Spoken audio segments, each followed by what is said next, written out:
Punjabi radio USA ਸੁਣ ਰਹੇ ਦੇਖ ਰਹੇ ਸਾਰੇ ਹੀ ਸਰੋਤਿਆਂ ਅਤੇ ਦਰਸ਼ਕਾਂ ਨੂੰ ਨਿੱਘੀ ਜੀ ਆਇਆਂ ਨੂੰ ਸਭ ਨੂੰ ਪਿਆਰ ਭਰੀ ਸਤਿ ਸ੍ਰੀ ਅਕਾਲ।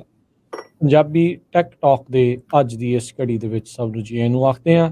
ਮੈਂ ਰਾਜਕਰਨਵੀਰ ਸਿੰਘ, ਜੁੜ ਚੁੱਕੇ ਨੇ ਮੇਰੇ ਨਾਲ ਹਰਵਿੰਦਰ ਸਿੰਘ ਕੰਗ। ਹਰਵਿੰਦਰ ਸਿੰਘ, ਜੀ ਆਇਆਂ ਨੂੰ ਸਵਾਗਤ ਹੈ। ਸਤਿ ਸ੍ਰੀ ਅਕਾਲ ਜੀ। ਸਤਿ ਸ਼੍ਰੀ ਅਕਾਲ ਰਾਜਕਰਨ ਤੇ ਪੰਜਾਬੀ ਰੇਡੀਓ ਯੂਐਸਏ ਸੁਣਨ ਵਾਲੇ ਸਾਡੇ ਸਾਰੇ ਮਾਣਿਕ ਸਰੋਤਿਆਂ ਨੂੰ ਮੇਰੇ ਵੱਲੋਂ ਯਾਨੀ ਕਿ ਹਰਵਿੰਦਰ ਸਿੰਘ ਕੰਗ ਵੱਲੋਂ ਇੱਕ ਵਾਰ ਫੇਰ ਤੋਂ ਨਿੱਘੀ ਜੀ ਆਇਆਂ ਨੂੰ ਤੇ ਪਿਆਰ ਭਰੀ ਸਤਿ ਸ਼੍ਰੀ ਅਕਾਲ ਅੱਜ ਦੇ ਇਸ ਖਾਸ programme Punjabi tech talk show ਦੇ ਵਿੱਚ। ਸੋ ਪਿਛਲੇ ਕਈ ਦਿਨਾਂ ਤੋਂ, ਕਈ ਹਫ਼ਤਿਆਂ ਤੋਂ ਆਪਾਂ ਇਹ ਜਿਹੜਾ ਸ਼ੋਅ ਲੈ ਕੇ ਆ ਰਹੇ ਹਾਂ, ਜਿਸ ਦੇ ਵਿੱਚ ਟੈਕਨੋਲੋਜੀ ਦੇ ਖੇਤਰ ਦੇ ਨਾਲ ਸੰਬੰਧਿਤ ਚਾਹੇ ਉਹ ਲੇਟੈਸਟ ਨਿਊਜ਼ ਹੋਵੇ ਜਾਂ ਵੱਖ-ਵੱਖ ਜਿਹੜੇ ਉਸਦੇ ਆਈਡੀਆਜ਼ ਨੇ, ਕੀ ਨਵੀਂ ਟੈਕਨੋਲੋਜੀ ਆ ਰਹੀ ਆ, ਉਹਦੇ ਵੱਖ-ਵੱਖ ਪਹਿਲੂਆਂ ਤੋਂ ਤੁਹਾਡੇ ਨਾਲ ਰੂਬਰੂ ਕਰਵਾ ਰਹੇ ਹਾਂ। ਤੁਹਾਡੀ ਸਾਨੂੰ ਫੀਡਬੈਕ ਵੀ ਮਿਲ ਰਹੀ ਹੈ, ਇਸ ਦੇ ਲਈ ਅਸੀਂ ਤੁਹਾਡਾ ਧੰਨਵਾਦ ਜਿਹੜਾ ਉਹ ਕਰਦੇ ਹਾਂ। ਅਤੇ ਸਭ ਤੋਂ ਪਹਿਲਾਂ ਅਸੀਂ ਐਡ ਕਰਨਾ ਚਾਹੋਗੇ ਜਿਹੜੀ ਲੇਟੈਸਟ ਈਮੇਲ ਸਾਨੂੰ ਅਨਮੋਲ ਹੁਣਾਂ ਦੇ ਵੱਲੋਂ ਆਈ ਸੀਗੀ, ਜਿਨ੍ਹਾਂ ਨੇ ਕਿਹਾ ਜਦੋਂ ਆਪਾਂ AI ਦੇ ਜੋਬਸ ਨੂੰ ਲੈ ਕੇ ਗੱਲਬਾਤ ਕੀਤੀ ਸੀ, ਸੋ ਉਹਨਾਂ ਨੇ ਐਪਰੀਸ਼ੀਏਟ ਕੀਤਾ ਵਾ। ਉਹਨਾਂ ਨੇ ਇਹ ਕਿਹਾ ਵੀ ਚਲੋ ਥੈਂਕ ਯੂ, ਤੁਸੀਂ ਇਸ ਦੇ ਉੱਤੇ ਗੱਲ ਕਰ ਰਹੇ ਆ ਤਾਂ ਜੋ ਆਪਣੀ ਕਮਿਊਨਿਟੀ ਨੂੰ ਇਸ ਦੇ ਬਾਰੇ ਜਿਹੜਾ ਉਹ ਪਤਾ ਲੱਗ ਰਿਹਾ ਆ। ਅਤੇ ਨਾਲ ਸ਼ਲਾਘਾ ਇਸ ਗੱਲੋਂ ਵੀ ਕੀਤੀ ਵੀ ਜੋ ਪੰਜਾਬੀ ਰੇਡੀਓ ਯੂਐਸਏ ਦੇ ਉੱਤੇ ਫਿਰ ਬਾਕੀ ਜਾਣੇ ਸੁਣਦੇ ਆ, ਫਿਰ ਉਸ ਨੂੰ ਬਹੁਤ ਧਿਆਨ ਦੇ ਨਾਲ ਸੁਣਦੇ ਆ। ਸੋ ਸਾਡੀ ਕੋਸ਼ਿਸ਼ ਵੀ ਇਹੀ ਹੁੰਦੀ ਆ ਵੀ ਅਸੀਂ ਚਾਹੇ ਉਹ ਸਿਆਸੀ ਖਬਰਾਂ, ਚਾਹੇ ਕੋਈ ਹੋਰ ਆ, ਅਤੇ ਚਾਹੇ ਟੈਕਨੋਲੋਜੀ ਦੀਆਂ ਖਬਰਾਂ ਆ, ਕਿੱਦਾਂ ਪ੍ਰਭਾਵ ਪੈਣਾ ਆ ਭਵਿੱਖ ਦੇ ਉੱਤੇ, ਆਪਾਂ ਤੁਹਾਡੇ ਨਾਲ ਜਿਹੜੀਆਂ ਆ ਉਹ ਸਾਂਝੀਆਂ ਕਰਦੇ ਜਾਈਏ। ਅਤੇ ਜ਼ਰੂਰ ਆਪਣੀ ਫੀਡਬੈਕ ਦਿੰਦੇ ਰਿਹਾ ਕਰੋ।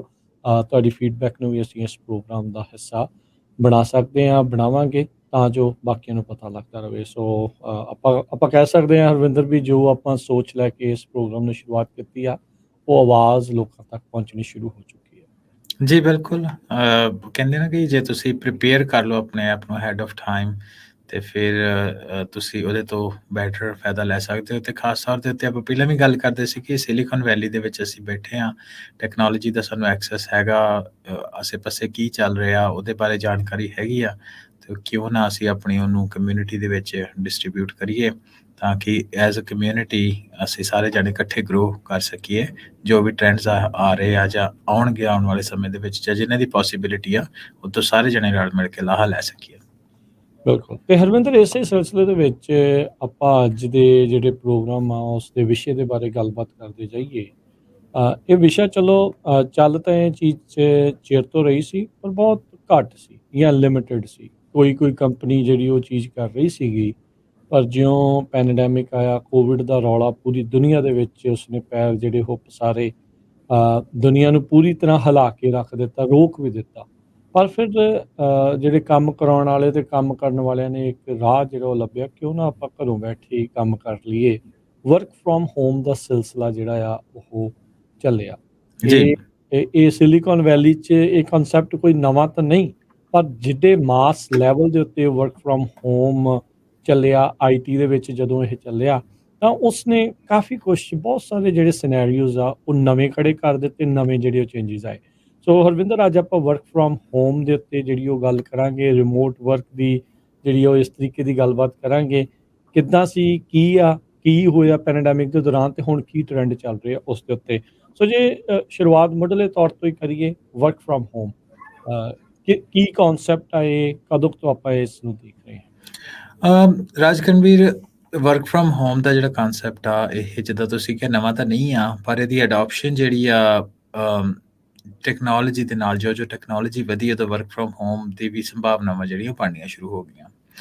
ਵਰਕ ਫਰੋਮ ਹੋਮ ਦਾ ਮਤਲਬ ਇਹ ਆ ਵੀ ਘਰੇ ਬੈਠ ਕੇ, ਹੈ ਨਾ, ਪੰਜਾਬੀ ਦੇ ਵਿੱਚ ਉਹਨੂੰ ਸਿੱਧ ਪੱਧਰੀ ਪੰਜਾਬੀ ਵਿੱਚ ਗੱਲ ਕਰੀਏ ਤਾਂ ਘਰੇ ਬੈਠ ਕੇ ਕੰਮ ਕਰਨ ਦਾ, ਤੁਹਾਨੂੰ ਆਫਿਸ ਜਾਣ ਦੀ ਲੋੜ ਨਹੀਂ, ਘਰੇ ਬੈਠ ਕੇ ਤੁਸੀਂ ਕੰਮ ਨਿਪਟਾ ਸਕਦੇ ਹੋ। ਕਈ ਜੋਬਸ ਜਿਹੜੀਆਂ ਉਹ ਇੱਦਾਂ ਹੋ ਸਕਦੀਆਂ ਹਨ, ਸਾਰੀਆਂ ਤਾਂ ਅਫਕੋਰਸ ਸਾਨੂੰ ਪਤਾ ਨਹੀਂ ਆ, ਪਰ ਖਾਸ ਤੌਰ 'ਤੇ ਟੈਕਨੋਲੋਜੀ ਸੈਕਟਰ ਦੇ ਵਿੱਚ ਅਤੇ ਟੈਕਨੋਲੋਜੀ ਦੀ ਅਡੋਪਸ਼ਨ ਪਿਛਲੇ ਕੁਛ ਦਹਾਕਿਆਂ ਵਿੱਚ ਬਹੁਤ ਜ਼ਿਆਦਾ ਹੋਈ। ਸੋ ਉਹਨੇ ਸੰਭਵ ਬਣਾ ਦਿੱਤਾ ਕਿ ਤੁਸੀਂ ਘਰੋਂ ਕੰਮ ਕਰ ਸਕਦੇ ਹੋ। ਖਾਸ ਤੌਰ ਦੇ ਉੱਤੇ development the, software the, IT ਦਾ ਜਿਹੜਾ ਕੰਮ ਕੰਪਿਊਟਰ ਦੇ ਉੱਤੇ ਬੈਠ ਕੇ ਤੁਸੀਂ ਕਰਨਾ ਜਾਂ ਫੋਨ ਦੇ ਰਾਹੀਂ ਕਰ ਸਕਦੇ ਹੋ, ਹੈ ਨਾ, ਇੰਟਰਨੈਟ ਦੇ ਥਰੂ ਤੁਸੀਂ ਕਰ ਸਕਦੇ ਹੋ। ਰਾਈਟਿੰਗ ਦਾ, ਐਡਮਿਨਿਸਟ੍ਰੇਸ਼ਨ ਦੇ ਵੀ ਕਈ ਜੋਬਸ, ਬੁੱਕ ਕੀਪਿੰਗ, ਹੈ ਨਾ, ਜਿਹੜੇ ਕੰਮ ਇਲੈਕਟ੍ਰੋਨਿਕ ਬੇਸਡ ਹੈਗੇ ਆ, ਉਹ ਤੁਸੀਂ ਕਰ ਸਕਦੇ ਹੋ। ਕਈ ਜੋਬਾਂ ਜਿੱਦਾਂ ਡਰਾਈਵਿੰਗ ਹੋ ਗਈ ਜਾਂ ਮਕੈਨੀਕਲ ਵਰਕ ਹੋ ਗਿਆ, ਜਾਂ ਲੈਬਾਂ ਦੇ ਵਿੱਚ, ਹੈ ਨਾ, ਜਿਹਦੇ ਵਿੱਚ ਤੁਹਾਡਾ ਹੱਥ ਨਾਲ ਕੰਮ ਕਰਨ ਦਾ ਹੱਥੀਂ ਕੰਮ ਕਰਨ ਦਾ, ਮੈਨੂਅਲ ਆ ਜਿੱਥੇ। ਮੈਨੂਅਲ ਵਰਕ ਹੋ ਗਏ, ਉਹ ਤਾਂ of course work from home ਨਹੀਂ ਹੋ ਸਕਦੇ, ਹੈ ਨਾ। ਤਾਂ ਉਹਦੇ ਹੂੰ, ਲਈ ਤਾਂ ਤੁਹਾਨੂੰ ਆਫਿਸ ਜਾਣਾ ਹੀ ਪਿਆ। ਪਰ ਜਿਹੜੇ ਕੰਮ ਤੁਸੀਂ ਕੰਪਿਊਟਰ ਦੇ ਉੱਤੇ ਬਹਿ ਕੇ ਇਲੈਕਟ੍ਰੋਨਿਕਲੀ ਕਰ ਸਕਦੇ ਹੋ, ਉਹਨਾਂ ਦਾ ਜਿਹੜਾ ਟ੍ਰੈਂਡ ਆ ਘਰੋਂ ਹੋ ਗਿਆ। ਸੋ ਹੂੰ, ਅਸੀਂ ਕੁਛ ਨਾ ਇਹਦੇ ਬਾਰੇ ਅੱਜ ਅਸੀਂ ਕਾਫੀ ਸਟੈਟਿਸਟਿਕਸ ਦੀ ਗੱਲ ਕਰਨੀ ਆ। ਸੋ ਵਰਕ ਫਰੋਮ ਹੋਮ ਰਿਸਰਚ ਕਾਫੀ ਜਿਹੜੀ ਅਹਿਮ ਆ ਮੈਨੂੰ ਲੱਗਦਾ ਜਦੋਂ ਅਸੀਂ ਗੱਲਬਾਤ ਕਰਦੇ ਆ। ਇਹ ਰਿਸਰਚ ਸਟੈਨਫੋਰਡ ਯੂਨੀਵਰਸਿਟੀ ਤੇ university of Chicago reputed organisation ਤੇ ਆਈਟੈਮ ਜੀ, ਤਿੰਨ ਜਥੇਬੰਦੀਆਂ ਨੇ, ਆਰਗੇਨਾਈਜੇਸ਼ਨਸ ਨੇ, ਆਰਗੇਨਾਈਜੇਸ਼ਨਸ ਨੇ ਰਲ ਕੇ ਸਰਵੇ ਰਨ ਕੀਤਾ, ਬਹੁਤ ਵੱਡਾ ਸਰਵੇ। ਸੋ ਉਹਦੇ ਵਿੱਚ ਅਸੀਂ ਕਾਫੀ ਡੇਟਾ ਜਿਹੜੇ ਸਵਾਲ ਜਵਾਬ ਅਸੀਂ ਕਰਾਂਗੇ ਉਹਨਾਂ ਵਿੱਚ ਕਾਫੀ ਵਾਰੀ ਉਹ ਡੇਟਾ ਰੈਫਰ ਕਰਾਂਗੇ। ਸੋ ਇਹ ਵਰਕ ਫਰੋਮ ਹੋਮ ਰਿਸਰਚ ਫਰਵਰੀ ਦੇ ਵਿੱਚ ਆਈਟੈਮ, ਸਟੈਨਫੋਰਡ ਯੂਨੀਵਰਸਿਟੀ ਤੇ ਯੂਨੀਵਰਸਿਟੀ ਆਫ ਸ਼ਿਕਾਗੋ ਨੇ ਕੋਲੈਬੋਰੇਸ਼ਨ ਦੇ ਵਿੱਚ ਕਰਕੇ ਸਭ ਤੋਂ ਵੱਡਾ ਅਮਰੀਕਾ ਦਾ ਰਿਸਰਚ ਡੇਟਾ ਕੱਢਿਆ ਬਾਹਰ। ਤੇ ਉਹ ਸਾਨੂੰ ਸਾਰਾ ਜਿਹੜਾ ਟ੍ਰੈਂਡ ਆ ਜਾਂ ਸਾਰੀ ਜਾਣਕਾਰੀ ਆ ਉਹ ਸਮਝਣ ਦੇ ਵਿੱਚ ਬਹੁਤ ਸਹਾਇਤਾ ਕਰਨਗੇ। ਆਪਾਂ ਉਹਦੇ ਵਿੱਚੋਂ ਕਾਫੀ ਰੈਫਰ ਕਰਾਂਗੇ ਅੱਜ ਦਾ ਜੀ। Data. So work from home ਜਿਹੜੇ ਆਈਟੀ ਦੇ ਨਾਲ ਵਾਹ ਵਾਸਤਾ ਨੇ ਜਾਂ ਜਿਹੜੇ ਲੋਕ ਨੇ, ਉਹਨਾਂ ਨੇ ਇਹ ਚੀਜ਼ ਜਿਹੜੀ ਪਹਿਲਾਂ ਦੇਖੀ, ਬਹੁਤ ਸਾਰੇ ਥਾਵਾਂ ਦੇ ਉੱਤੇ ਇੱਕ ਹਾਈਬ੍ਰਿਡ ਸਿਸਟਮ ਹਰਵਿੰਦਰ ਚੱਲਦਾ ਹੁੰਦਾ ਸੀਗਾ। ਜੀ, ਵੀ ਹਫਤੇ ਦੇ ਵਿੱਚ 4 ਦਿਨ ਕੰਮ ਤੇ ਆ ਜਾਓ, 1 ਦਿਨ ਤੁਸੀਂ ਰਿਮੋਟ ਕਰ ਸਕਦੇ ਆ, ਵੀ ਘਰੋਂ ਕੰਮ ਜਿਹੜਾ ਉਹ ਕਰ ਸਕਦੇ ਆ। ਇਹ ਸਾਰੀਆਂ ਚੀਜ਼ਾਂ ਜਿਹੜੀਆਂ ਉਹ ਆਪਾਂ ਦੇਖੀਆਂ। ਸੋ ਆਈ ਥਿੰਕ ਇਹ ਕਨਸੈਪਟ ਪੈਂਡੇਮਿਕ 'ਚ ਕਾਮਯਾਬ ਵੀ ਆ ਇਸੇ ਕਰਕੇ ਰਿਹਾ ਕਿਉਂਕਿ ਇਹ ਕਨਸੈਪਟ ਕਿਤੇ ਨਾ ਕਿਤੇ ਟੈਸਟ ਹੋਇਆ ਸੀਗਾ। ਬਸ ਇਹ ਸੀਗਾ ਵੀ ਮਾਸ ਲੈਵਲ ਦੇ ਉੱਤੇ ਉਸਨੂੰ Adoption। ਇੰਪਲੀਮੈਂਟ ਜਿਹੜਾ ਆ ਅਡੋਪਸ਼ਨ ਤੇ ਇੰਪਲੀਮੈਂਟ ਜਿਹੜਾ ਆ ਉਹ ਕਰਨਾ ਸੀਗਾ। ਸੋ ਉਹ ਚੀਜ਼ਾਂ ਜਿਹੜੀਆਂ ਉਹ ਆਪਾਂ ਦੇਖੀਆਂ। ਸੋ ਪੈਂਡੇਮਿਕ ਤੋਂ ਜੇ ਆਪਾਂ ਪਹਿਲਾਂ ਦੀ ਗੱਲ ਕਰੀਏ ਰਿਮੋਟ ਵਰਕ ਦੀ, ਕਿਉਂਕਿ ਰਿਮੋਟ ਵਰਕ ਜਾਂ ਵਰਕ ਫਰੋਮ ਹੋਮ ਓਪਰਚੁਨਿਟੀਜ਼ ਵੀ ਕਈ ਲੋਕਾਂ ਦੇ ਲਈ ਨਵੀਆਂ ਪੈਦਾ ਕਰਦਾ ਆ। ਜੀ ਆਪਾਂ ਬਿਲਕੁਲ। ਉਸ ਦੇ ਉੱਤੇ ਵੀ ਗੱਲ ਕਰਾਂਗੇ। ਜੇ ਬਿਫੋਰ ਪੈਂਡੇਮਿਕ ਦੇ ਚਰਚਾਵਾਂ ਕਰੀਏ, ਜਿਹੜੇ ਅੰਕੜਿਆਂ ਦੀ ਗੱਲ ਕਰ ਰਹੇ ਆ, ਇਹ ਅੰਕੜੇ ਕਿੱਦਾਂ ਦੇ ਸੀਗੇ? ਕਿੰਨੇ ਕੁ ਪਰਸੈਂਟ ਲੋਕ ਜਾਂ ਕਿੰਨੇ ਕੁ ਪਰਸੈਂਟ ਕੰਪਨੀਜ਼ ਜਾਂ ਕਿੱਦਾਂ ਇਹ ਅੰਕੜਾ ਜਿਹੜਾ ਕੀ ਸ਼ੋ ਕਰਦਾ ਹੈ ਆਪਾਂ ਨੂੰ? ਬਿਫੋਰ ਪੈਂਡੇਮਿਕ ਕੀ ਨੰਬਰ ਸੀਗੇ? ਸੋ ਬਿਫੋਰ ਪੈਂਡੇਮਿਕ ਰਾਜਕਨ ਗੱਲ ਕਰੀਏ ਤੇ ਅਸੀਂ ਕੰਪਿਊਟਰ ਜਾਂ ਫੋਨ ਦੇ ਜ਼ਿਆਦਾ ਜਿਹੜੀ ਪੋਪੂਲੈਰਿਟੀ ਹੋਈ 1960ਵਿਆਂ 'ਚ ਹੋਈ। ਇਹ ਸਾਰਾ ਡੇਟਾ ਅਸੀਂ ਅਮਰੀਕਾ ਦੇ ਬੇਸਡ ਆ। ਸੋ ਆਪਾਂ ਅਮਰੀਕਾ ਦੇ ਵਿੱਚ ਬੈਠੇ ਆ, ਆਪਾਂ ਇੱਥੋਂ ਦੀ ਗੱਲ ਕਰਦੇ ਹਾਂ। ਸੋ 1960ਵਿਆਂ ਵਿੱਚ ਅਮਰੀਕਾ ਦੇ ਵਿੱਚ ਫੋਨ ਦੇ ਉੱਤੇ ਜਿਹੜੀ ਕੰਮ ਕਰਨ ਦਾ ਜਿਹੜਾ ਸਾਰਾ ਉਹ ਸ਼ੁਰੂ ਹੋਇਆ। ਟੈਕਨੋਲੋਜੀ ਦੀ ਐਡਵਾਂਸਮੈਂਟ ਵੀ 1960ਵਿਆਂ ਵਿੱਚ ਹੀ ਕਾਫੀ ਜ਼ਿਆਦਾ ਹੋਈ ਆ। ਸੋ ਇਹ ਜਿਹੜਾ work from home the data available ਆ ਜੋ ਵੱਖ-ਵੱਖ ਸੋਰਸਿਸ ਤੋਂ ਆ, ਉਹ 1965 ਤੋਂ ਆਪਾਂ ਦੇ ਸਾਹਮਣੇ ਆ। ਸੋ 1965 ਦੇ ਵਿੱਚ ਜਿਹੜਾ ਸਭ ਤੋਂ ਵੱਧ ਡੇਟਾ ਹੈ ਕਿ ਤਕਰੀਬਨ 0.4%, ਯਾਨੀ ਕਿ 1% ਤੋਂ ਘੱਟ ਜਿਹੜੇ ਲੋਕ ਆ ਉਹ ਵਰਕ ਫਰੋਮ ਹੋਮ ਕਰਦੇ ਸੀ, ਜਾਂ ਫੋਨ ਦੇ ਉੱਤੇ ਜਾਂ ਤੁਸੀਂ ਹੋਰ ਤਰ੍ਹਾਂ ਦੀ ਜੌਬਾਂ। ਪਰ ਇਹ ਜਿਹੜਾ ਡੇਟਾ ਉਹ ਕਾਫੀ ਇਹ ਜਿਹੜਾ ਟ੍ਰੈਂਡ ਆ ਕਾਫੀ ਕੰਸਿਸਟੈਂਟ ਰਿਹਾ ਕਈ ਦਹਾਕੇ। ਮਿਸਾਲ ਦੇ ਤੌਰ ਤੇ 1965 ਵਿੱਚ ਮੈਂ ਦੱਸਿਆ 0.4%, ਤੇ 1980 ਦੇ ਵਿੱਚ ਯਾਨੀ ਕਿ 15 ਸਾਲ ਦੇ ਵਿੱਚ ਇਹ ਸਿਰਫ 0.2% ਵਿੱਚ ਵਾਧਾ ਹੋਇਆ। 0.6% ਜਿਹੜੇ ਲੋਕ ਆ ਕੰਮ ਕਰਦੇ ਰਹੇ। ਫਿਰ ਕੰਪਿਊਟਰ ਆ ਗਏ 1990 ਦੇ ਵਿੱਚ, ਉਹਨਾਂ ਦੀ ਅਡੋਪਸ਼ਨ ਸ਼ੁਰੂ ਹੋ ਗਈ। ਸੋ ਇਹ ਥੋੜਾ ਜਿਹਾ ਵਧਿਆ। 1995-97 ਤੱਕ ਦੀ ਗੱਲ ਕਰੀਏ ਤੇ 1% ਤੋਂ ਇਹ ਅੰਕੜਾ ਉੱਤੇ ਚਲਾ ਗਿਆ। 2010 ਵਿੱਚ ਵੀ ਰਾਜਕਰਨ ਜਦੋਂ ਕਿ ਟੈਕਨੋਲੋਜੀ ਫੋਨ ਦੀ ਅਡੈਪਸ਼ਨ ਪੂਰੀ ਹੋ ਗਈ ਸੀ, ਪਰ ਫਿਰ ਵੀ ਤੁਹਾਨੂੰ ਇਹ ਦੱਸ ਦਈਏ ਕਿ ਇਹ ਜਿਹੜਾ ਡੇਟਾ ਵਾ ਇਹ ਸ਼ੋ ਕਰਦਾ ਕਿ ਸਿਰਫ 2.8% ਲੋਕ ਹੀ ਵਰਕ ਫਰੋਮ ਹੋਮ ਕਰਦੇ ਸੀ। ਅੱਗੇ ਅਸੀਂ ਆ ਜਾਂਦੇ 2019 ਤੱਕ, ਪੈਂਡੇਮਿਕ ਤੋਂ ਪਹਿਲੇ। ਤੇ ਪੈਂਡੇਮਿਕ ਤੋਂ ਪਹਿਲੇ ਵੀ ਜਿਹੜੀ ਵਰਕ ਫਰੋਮ ਹੋਮ ਸੀ 5% ਤੋਂ ਘੱਟ ਸੀ। ਤਕਰੀਬਨ 4.7% ਲੋਕ ਜਿਹੜੇ ਵਰਕ ਫਰੋਮ ਹੋਮ ਕਰਦੇ ਸੀ। ਫਿਰ ਸਾਨੂੰ ਸਾਰਿਆਂ ਨੂੰ ਪਤਾ ਕਿ ਮਾਰਚ 2020 ਦੇ ਵਿੱਚ ਪੈਂਡੇਮਿਕ ਦਾ ਜਦੋਂ ਪਿਆ ਐਜ਼ ਐਮਰਜੈਂਸੀ ਡਿਕਲੇਅਰ ਹੋ ਗਈ। ਸੋ ਇਹ ਜਿਹੜਾ ਅੰਕੜਾ ਇਸ ਸਾਰੇ ਦਾ ਸਾਰਾ ਵੱਧ ਕੇ ਸਿੱਧਾ 4.7 ਤੋਂ ਤਕਰੀਬਨ 62% ਤੇ ਚਲਾ ਗਿਆ, 60%। ਸੋ ਹਿਊਜ ਜੰਪ ਜੇ ਅਸੀਂ ਦੇਖਿਆ ਜਾਏ। ਸੋ ਉਹਦੇ ਵਿੱਚ ਰਾਜਕਰਨ ਜਦੋਂ ਤੁਸੀਂ ਪਹਿਲੇ ਕਿਹਾ ਕਿ ਇਨਫਰਾਸਟ੍ਰਕਚਰ ਤਾਂ ਆਲਰੇਡੀ ਅਵੇਲੇਬਲ ਹੀ ਸੀ, ਕੁਝ ਲੋਕ ਜਿਹੜੇ ਪਰਮਾਨੈਂਟ ਰਿਮੋਟ ਕੰਮ ਕਰਦੇ ਸੀ ਉਹਨਾਂ ਉੱਤੇ ਇਹ ਚੀਜ਼ਾਂ ਤਾਂ ਹੈਗੀਆਂ ਸੀ, ਪਰ ਜਿਹੜੇ ਬਿਜ਼ਨਸ ਓਨਰ ਸੀ ਜਾਂ ਜਿਹੜੇ ਵੱਡੇ ਟੈਕ ਬਿਜ਼ਨਸ ਲੀਡਰ ਸੀ, ਉਹਨਾਂ ਕਿਉਂਕਿ ਇਕੱਲੇ ਟੂਲਸ ਦੀ ਅਵੇਲੇਬਿਲਿਟੀ ਹੈ ਨਾ, ਸਾਧਨਾਂ ਦੀ ਜਾਂ ਸੰਦਾਂ ਦੀ ਅਵੇਲੇਬਿਲਿਟੀ ਹੀ ਇੱਕ ਮੇਨ ਕਾਰਨ ਨਹੀਂ ਸੀ। ਚਲੋ ਉਹ ਤਾਂ ਹੈਗਾ ਹੀ ਸੀ, ਪਰ ਇਹ ਆ ਵੀ ਜਦੋਂ ਇੰਨੀ ਜ਼ਿਆਦਾ ਵਰਕਫੋਰਸ ਘਰੋਂ ਕੰਮ ਕਰਨੀ ਸ਼ੁਰੂ ਹੋ ਜੇ, ਸੋ ਉਹਦੇ ਉੱਤੇ ਆਸੇ ਪਾਸੇ ਦੇ ਹੋਰ ਵੀ ਕੀ ਟ੍ਰੈਂਡ ਹੈ। ਕਿਉਂਕਿ ਵਰਕ ਫਰੋਮ ਹੋਮ ਦੀ ਅਸੀਂ ਗੱਲ ਕਰਦੇ ਤੇ ਇਕੱਲਾ ਇੰਪਲੋਈਜ਼ ਦਾ ਘਰੋਂ ਕੰਮ ਕਰਨਾ ਹੀ ਸਿਰਫ ਇੱਕ ਉਹ ਚੀਜ਼ ਨਹੀਂ ਹੈਗੀ, ਹੋਰ ਵੀ ਕਾਫੀ ਚੀਜ਼ਾਂ ਉਹਦੇ ਨਾਲ ਇਨਵੋਲਵਡ ਆ। ਵੀ ਲੋਕਾਂ ਦੀ ਇੰਟਰੈਕਸ਼ਨ ਆਪਸ 'ਚ ਕਿੱਦਾਂ ਹੋਏਗੀ, ਹੈ ਨਾ, ਨਵੇਂ ਆਈਡੀਆਜ਼ ਕਿੱਦਾਂ ਬਾਹਰ ਆਉਣਗੇ, ਕੋਲੈਬੋਰੇਸ਼ਨ ਕਿੱਦਾਂ ਹੋਏਗੀ। ਉਹ ਤੋਂ ਬਾਅਦ ਤੁਸੀਂ ਇਹ ਵੇਖਿਆ ਕਿ ਕਿਸੇ ਏਰੀਆ ਦੇ ਵਿੱਚ, ਜਿੱਦਾਂ ਅਸੀਂ ਸੈਨ ਹੋਜ਼ੇ ਏਰੀਆ ਦੇ ਵਿੱਚ, ਤੁਸੀਂ ਨਾਰਥ ਸੈਨ ਹੋਜ਼ੇ ਦਾ ਏਰੀਆ ਦੇਖ ਲਓ, ਹੈ ਨਾ, ਉਹਦੇ ਵਿੱਚ ਜ਼ਿਆਦਾ ਘਰ ਨਹੀਂ ਹੈਗੇ, ਬਿਜ਼ਨਸਿਸ ਹੀ ਆ, ਜਿਨ੍ਹਾਂ ਦੇ ਟਾਈਮ ਦੇ ਉੱਤੇ ਤੁਸੀਂ ਵੇਖ ਲਓ ਸ਼ਾਮ ਨੂੰ, ਹੈ ਨਾ, ਡਿਨਰ ਵਗੈਰਾ ਦੇ ਰੈਸਟੋਰੈਂਟ ਦੀ ਮੈਂ ਐਗਜ਼ਾਮਪਲ ਲੈਣਾ, ਡਿਨਰ ਘੱਟ ਤੇ ਲੰਚਸ ਜਿਹੜੇ ਹੁੰਦੇ ਉਹ ਜ਼ਿਆਦਾ ਹੁੰਦੇ ਆ।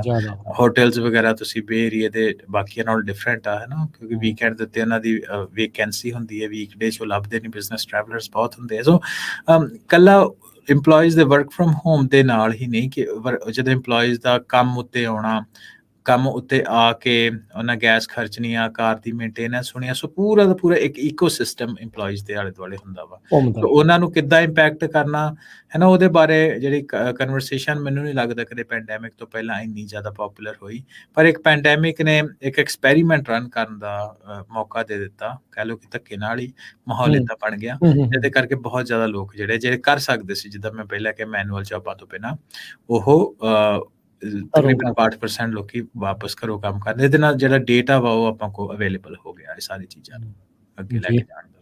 ਸੋ ਦੇਖੋ 62% ਇੱਕ ਬਹੁਤ ਵੱਡਾ ਨੰਬਰ ਹੁੰਦਾ ਵਰਕਫੋਰਸ ਦਾ। 4-4.5% ਤੋਂ ਜਿਹੜਾ ਉਹ ਵੱਧ ਕੇ ਸਿੱਧਾ 62% ਦੇ ਉੱਤੇ ਜਾਣਾ, ਲਾਈਕ ਹਿਊਜ ਚੇਂਜ। ਤੇ ਜਿੱਦਾਂ ਤੁਸੀਂ ਕਿਹਾ ਵੀ ਉਹਨੇ ਇਸ ਟੈਕਨੋਲੋਜੀ ਨੇ ਕੀਤਾ। ਮੈਨੂੰ ਯਾਦ ਆ ਹਰਵਿੰਦਰ, ਸਾਰਿਆਂ ਨੂੰ ਯਾਦ ਹੋਣਾ, ਉਹ ਕਦੀ ਲੱਗਦਾ ਵੀ ਪੈਂਡੈਮਿਕ ਆਈ ਗਈ ਕਾਫੀ ਸਮਾਂ ਹੋ ਗਿਆ, ਪਰ ਜੇ ਆਪਾਂ 2 ਸਾਲ ਪੁਰਾਣੀਆਂ ਹੀ ਗੱਲਾਂ ਜਿਹੜੀਆਂ ਇਹ ਕਰ ਰਹੇ ਆ ਵੀ 2020 ਤੋਂ ਲੈ ਕੇ 22 ਤੱਕ ਤਾਂ ਇਹਦਾ ਰੌਲਾ ਜਿਹੜਾ ਕੋਵਿਡ ਦਾ ਪੂਰਾ ਹੀ ਜਿਹੜਾ ਹੋ ਰਿਹਾ, ਕਿਸ ਤਰੀਕੇ ਦੇ ਨਾਲ ਜੌਬਸ ਜਿਹੜੀਆਂ ਉਹ ਉੱਡ ਗਈਆਂ। ਪਰ ਦੇਖੋ ਸਰਕਾਰਾਂ ਨੇ ਇਹ ਜਿਹੜੇ ਈਕੋ ਸਿਸਟਮ ਦੀ ਆਪਾਂ ਗੱਲ ਕਰ ਰਹੇ ਹਾਂ, ਇਹ ਟੈਕਨੋਲੋਜੀ ਦੀ ਮਦਦ ਦੇ ਨਾਲ ਬਚਾਅ ਵੀ ਜਿਹੜਾ ਇਹ ਹੋਇਆ। ਲੋਕਾਂ ਦੀਆਂ ਜੌਬਾਂ ਜਿਹੜੀਆਂ ਉਹ ਰਹਿ ਗਈਆਂ। ਇਹ ਤਾਂ ਕੰਪਨੀਆਂ ਨੂੰ ਕੀ ਆ, ਉਹਨਾਂ ਨੇ ਤਾਂ ਆਪਣਾ ਦੇਅਰ ਮੇਕਿੰਗ ਪ੍ਰੋਫਿਟ ਉਸ ਬਿਜ਼ਨਸ ਦੇ ਵਿੱਚ ਆ। ਜੇ ਸਰਕਾਰਾਂ ਪੈਸੇ ਨਾ ਦਿੰਦੀਆਂ ਜਾਂ ਲੋਨਸ ਇਹਨਾਂ ਨੂੰ ਨਾ ਮਿਲਦੇ, ਇੰਪਲੋਈ ਰਿਟੈਂਸ਼ਨ ਵਾਲੇ ਪ੍ਰੋਗਰਾਮ ਨਾ ਆਉਂਦੇ, ਹੋ ਸਕਦਾ ਵੀ ਬਹੁਤ ਵੱਡੇ ਪੱਧਰ ਦੇ ਉੱਤੇ ਲੇ ਆਫਸ ਜਿਹੜੀਆਂ ਹੁੰਦੀਆਂ ਹੋਈਆਂ ਵੀ। ਆਪਾਂ ਦੇਖਿਆ ਵੀ ਉਦੋਂ ਪਹਿਲੇ ਹਿੱਸੇ ਵਿੱਚ ਕਿੱਥੇ ਤੱਕ ਜਿਹੜਾ ਉਹ ਪਹੁੰਚ ਚੁੱਕਾ ਸੀਗਾ। ਸੋ ਇਸ ਨੇ ਕਾਫੀ ਜਿਹੜਾ ਆંકੜੇ ਨੂੰ ਜਿਹੜਾ ਉਹ ਚੇਂਜ ਕੀਤਾ। ਤਾਂ ਉਸ ਦੌਰਾਨ ਜਿਹੜੀ ਜ਼ੂਮ ਵਰਗੀਆਂ ਕੰਪਨੀਆਂ, ਹੋਰ ਕਈ ਅਡੋਬੀ ਵਰਗੇ ਘਰੋਂ ਸਾਈਨ ਕਰਨ ਵਾਲੇ ਜਿਹੜੇ PDF ਉੱਦਾਂ ਦੀਆਂ ਚੀਜ਼ਾਂ ਦਾ ਬਹੁਤ ਪਸਾਰ ਹੋਇਆ। ਆਪਾਂ ਕਿਹੜੀਆਂ ਨਵੀਆਂ ਟੈਕਨੋਲੋਜੀਜ਼ ਉਸ ਦੌਰਾਨ ਵਿਕਸਿਤ ਹੁੰਦੀਆਂ ਦੇਖੀਆਂ ਹਰਵਿੰਦਰ? ਜੀ, ਸੋ ਰਾਜਕਰਨ, ਜਿੱਦਾਂ ਤੁਸੀਂ ਕਿਹਾ, ਜ਼ੂਮ ਜਾਂ ਟੈਲੀਕਾਨਫਰੈਂਸਿੰਗ ਦੀ ਕੋਈ ਚੀਜ਼ ਹੈ ਨਾ ਜਿਹਦੇ ਤੇ ਤੁਸੀਂ ਕੋਲੈਬੋਰੇਟ ਕਰ ਸਕਦੇ ਹੋ। ਫਿਰ ਉਹ ਤੋਂ ਬਾਅਦ ਐਡੋਬੀ ਦੀ ਗੱਲ ਆਈ, ਹੈ ਨਾ, ਹੋਰ ਸਮਾਰਟ ਜਿਹੜੇ ਰੀਡਰਸ ਜਾਂ ਸਮਾਰਟ ਸਾਈਨਰਸ ਹੋਰ ਵੀ ਕਾਫੀ ਆ। ਉਦੋਂ ਜਿਹੜੀ ਵੀ ਚੀਜ਼ਾਂ ਤੁਹਾਨੂੰ ਘਰੋਂ ਅਨੇਬਲ ਕਰ ਸਕਦੀਆਂ ਹੋਈਆਂ, ਹੈ ਨਾ, ਉਹਦੇ ਵਿੱਚ ਅਸੀਂ ਫਰਨੀਚਰ ਦਾ ਬੂਮ ਦੇਖਿਆ। ਉਹਦੇ ਵਿੱਚ ਅਸੀਂ ਦੇਖਿਆ ਕਿ ਕੰਪਨੀਜ਼ ਜਿਹੜੀਆਂ, ਮੈਂ ਇੰਟੈਂਸ਼ਨਲੀ ਕੰਪਨੀਜ਼ ਦੇ ਨਾਂ ਨਹੀਂ ਲੈ ਰਿਹਾ ਕਿਉਂਕਿ ਇੱਦਾਂ ਦੀ ਕਾਫੀ ਆ, ਪਰ ਜਿਹੜੀ ਹੈਲਥ ਸੈਕਟਰ ਦੀਆਂ ਕੰਪਨੀਜ਼ ਆ, ਮੈਡੀਕਲ ਵੀ, ਤੇ ਡਾਕਟਰ ਵੀ ਉੱਤੇ ਹੀ ਕਰਦੇ ਸੀ ਸਕਰੀਨਿੰਗ।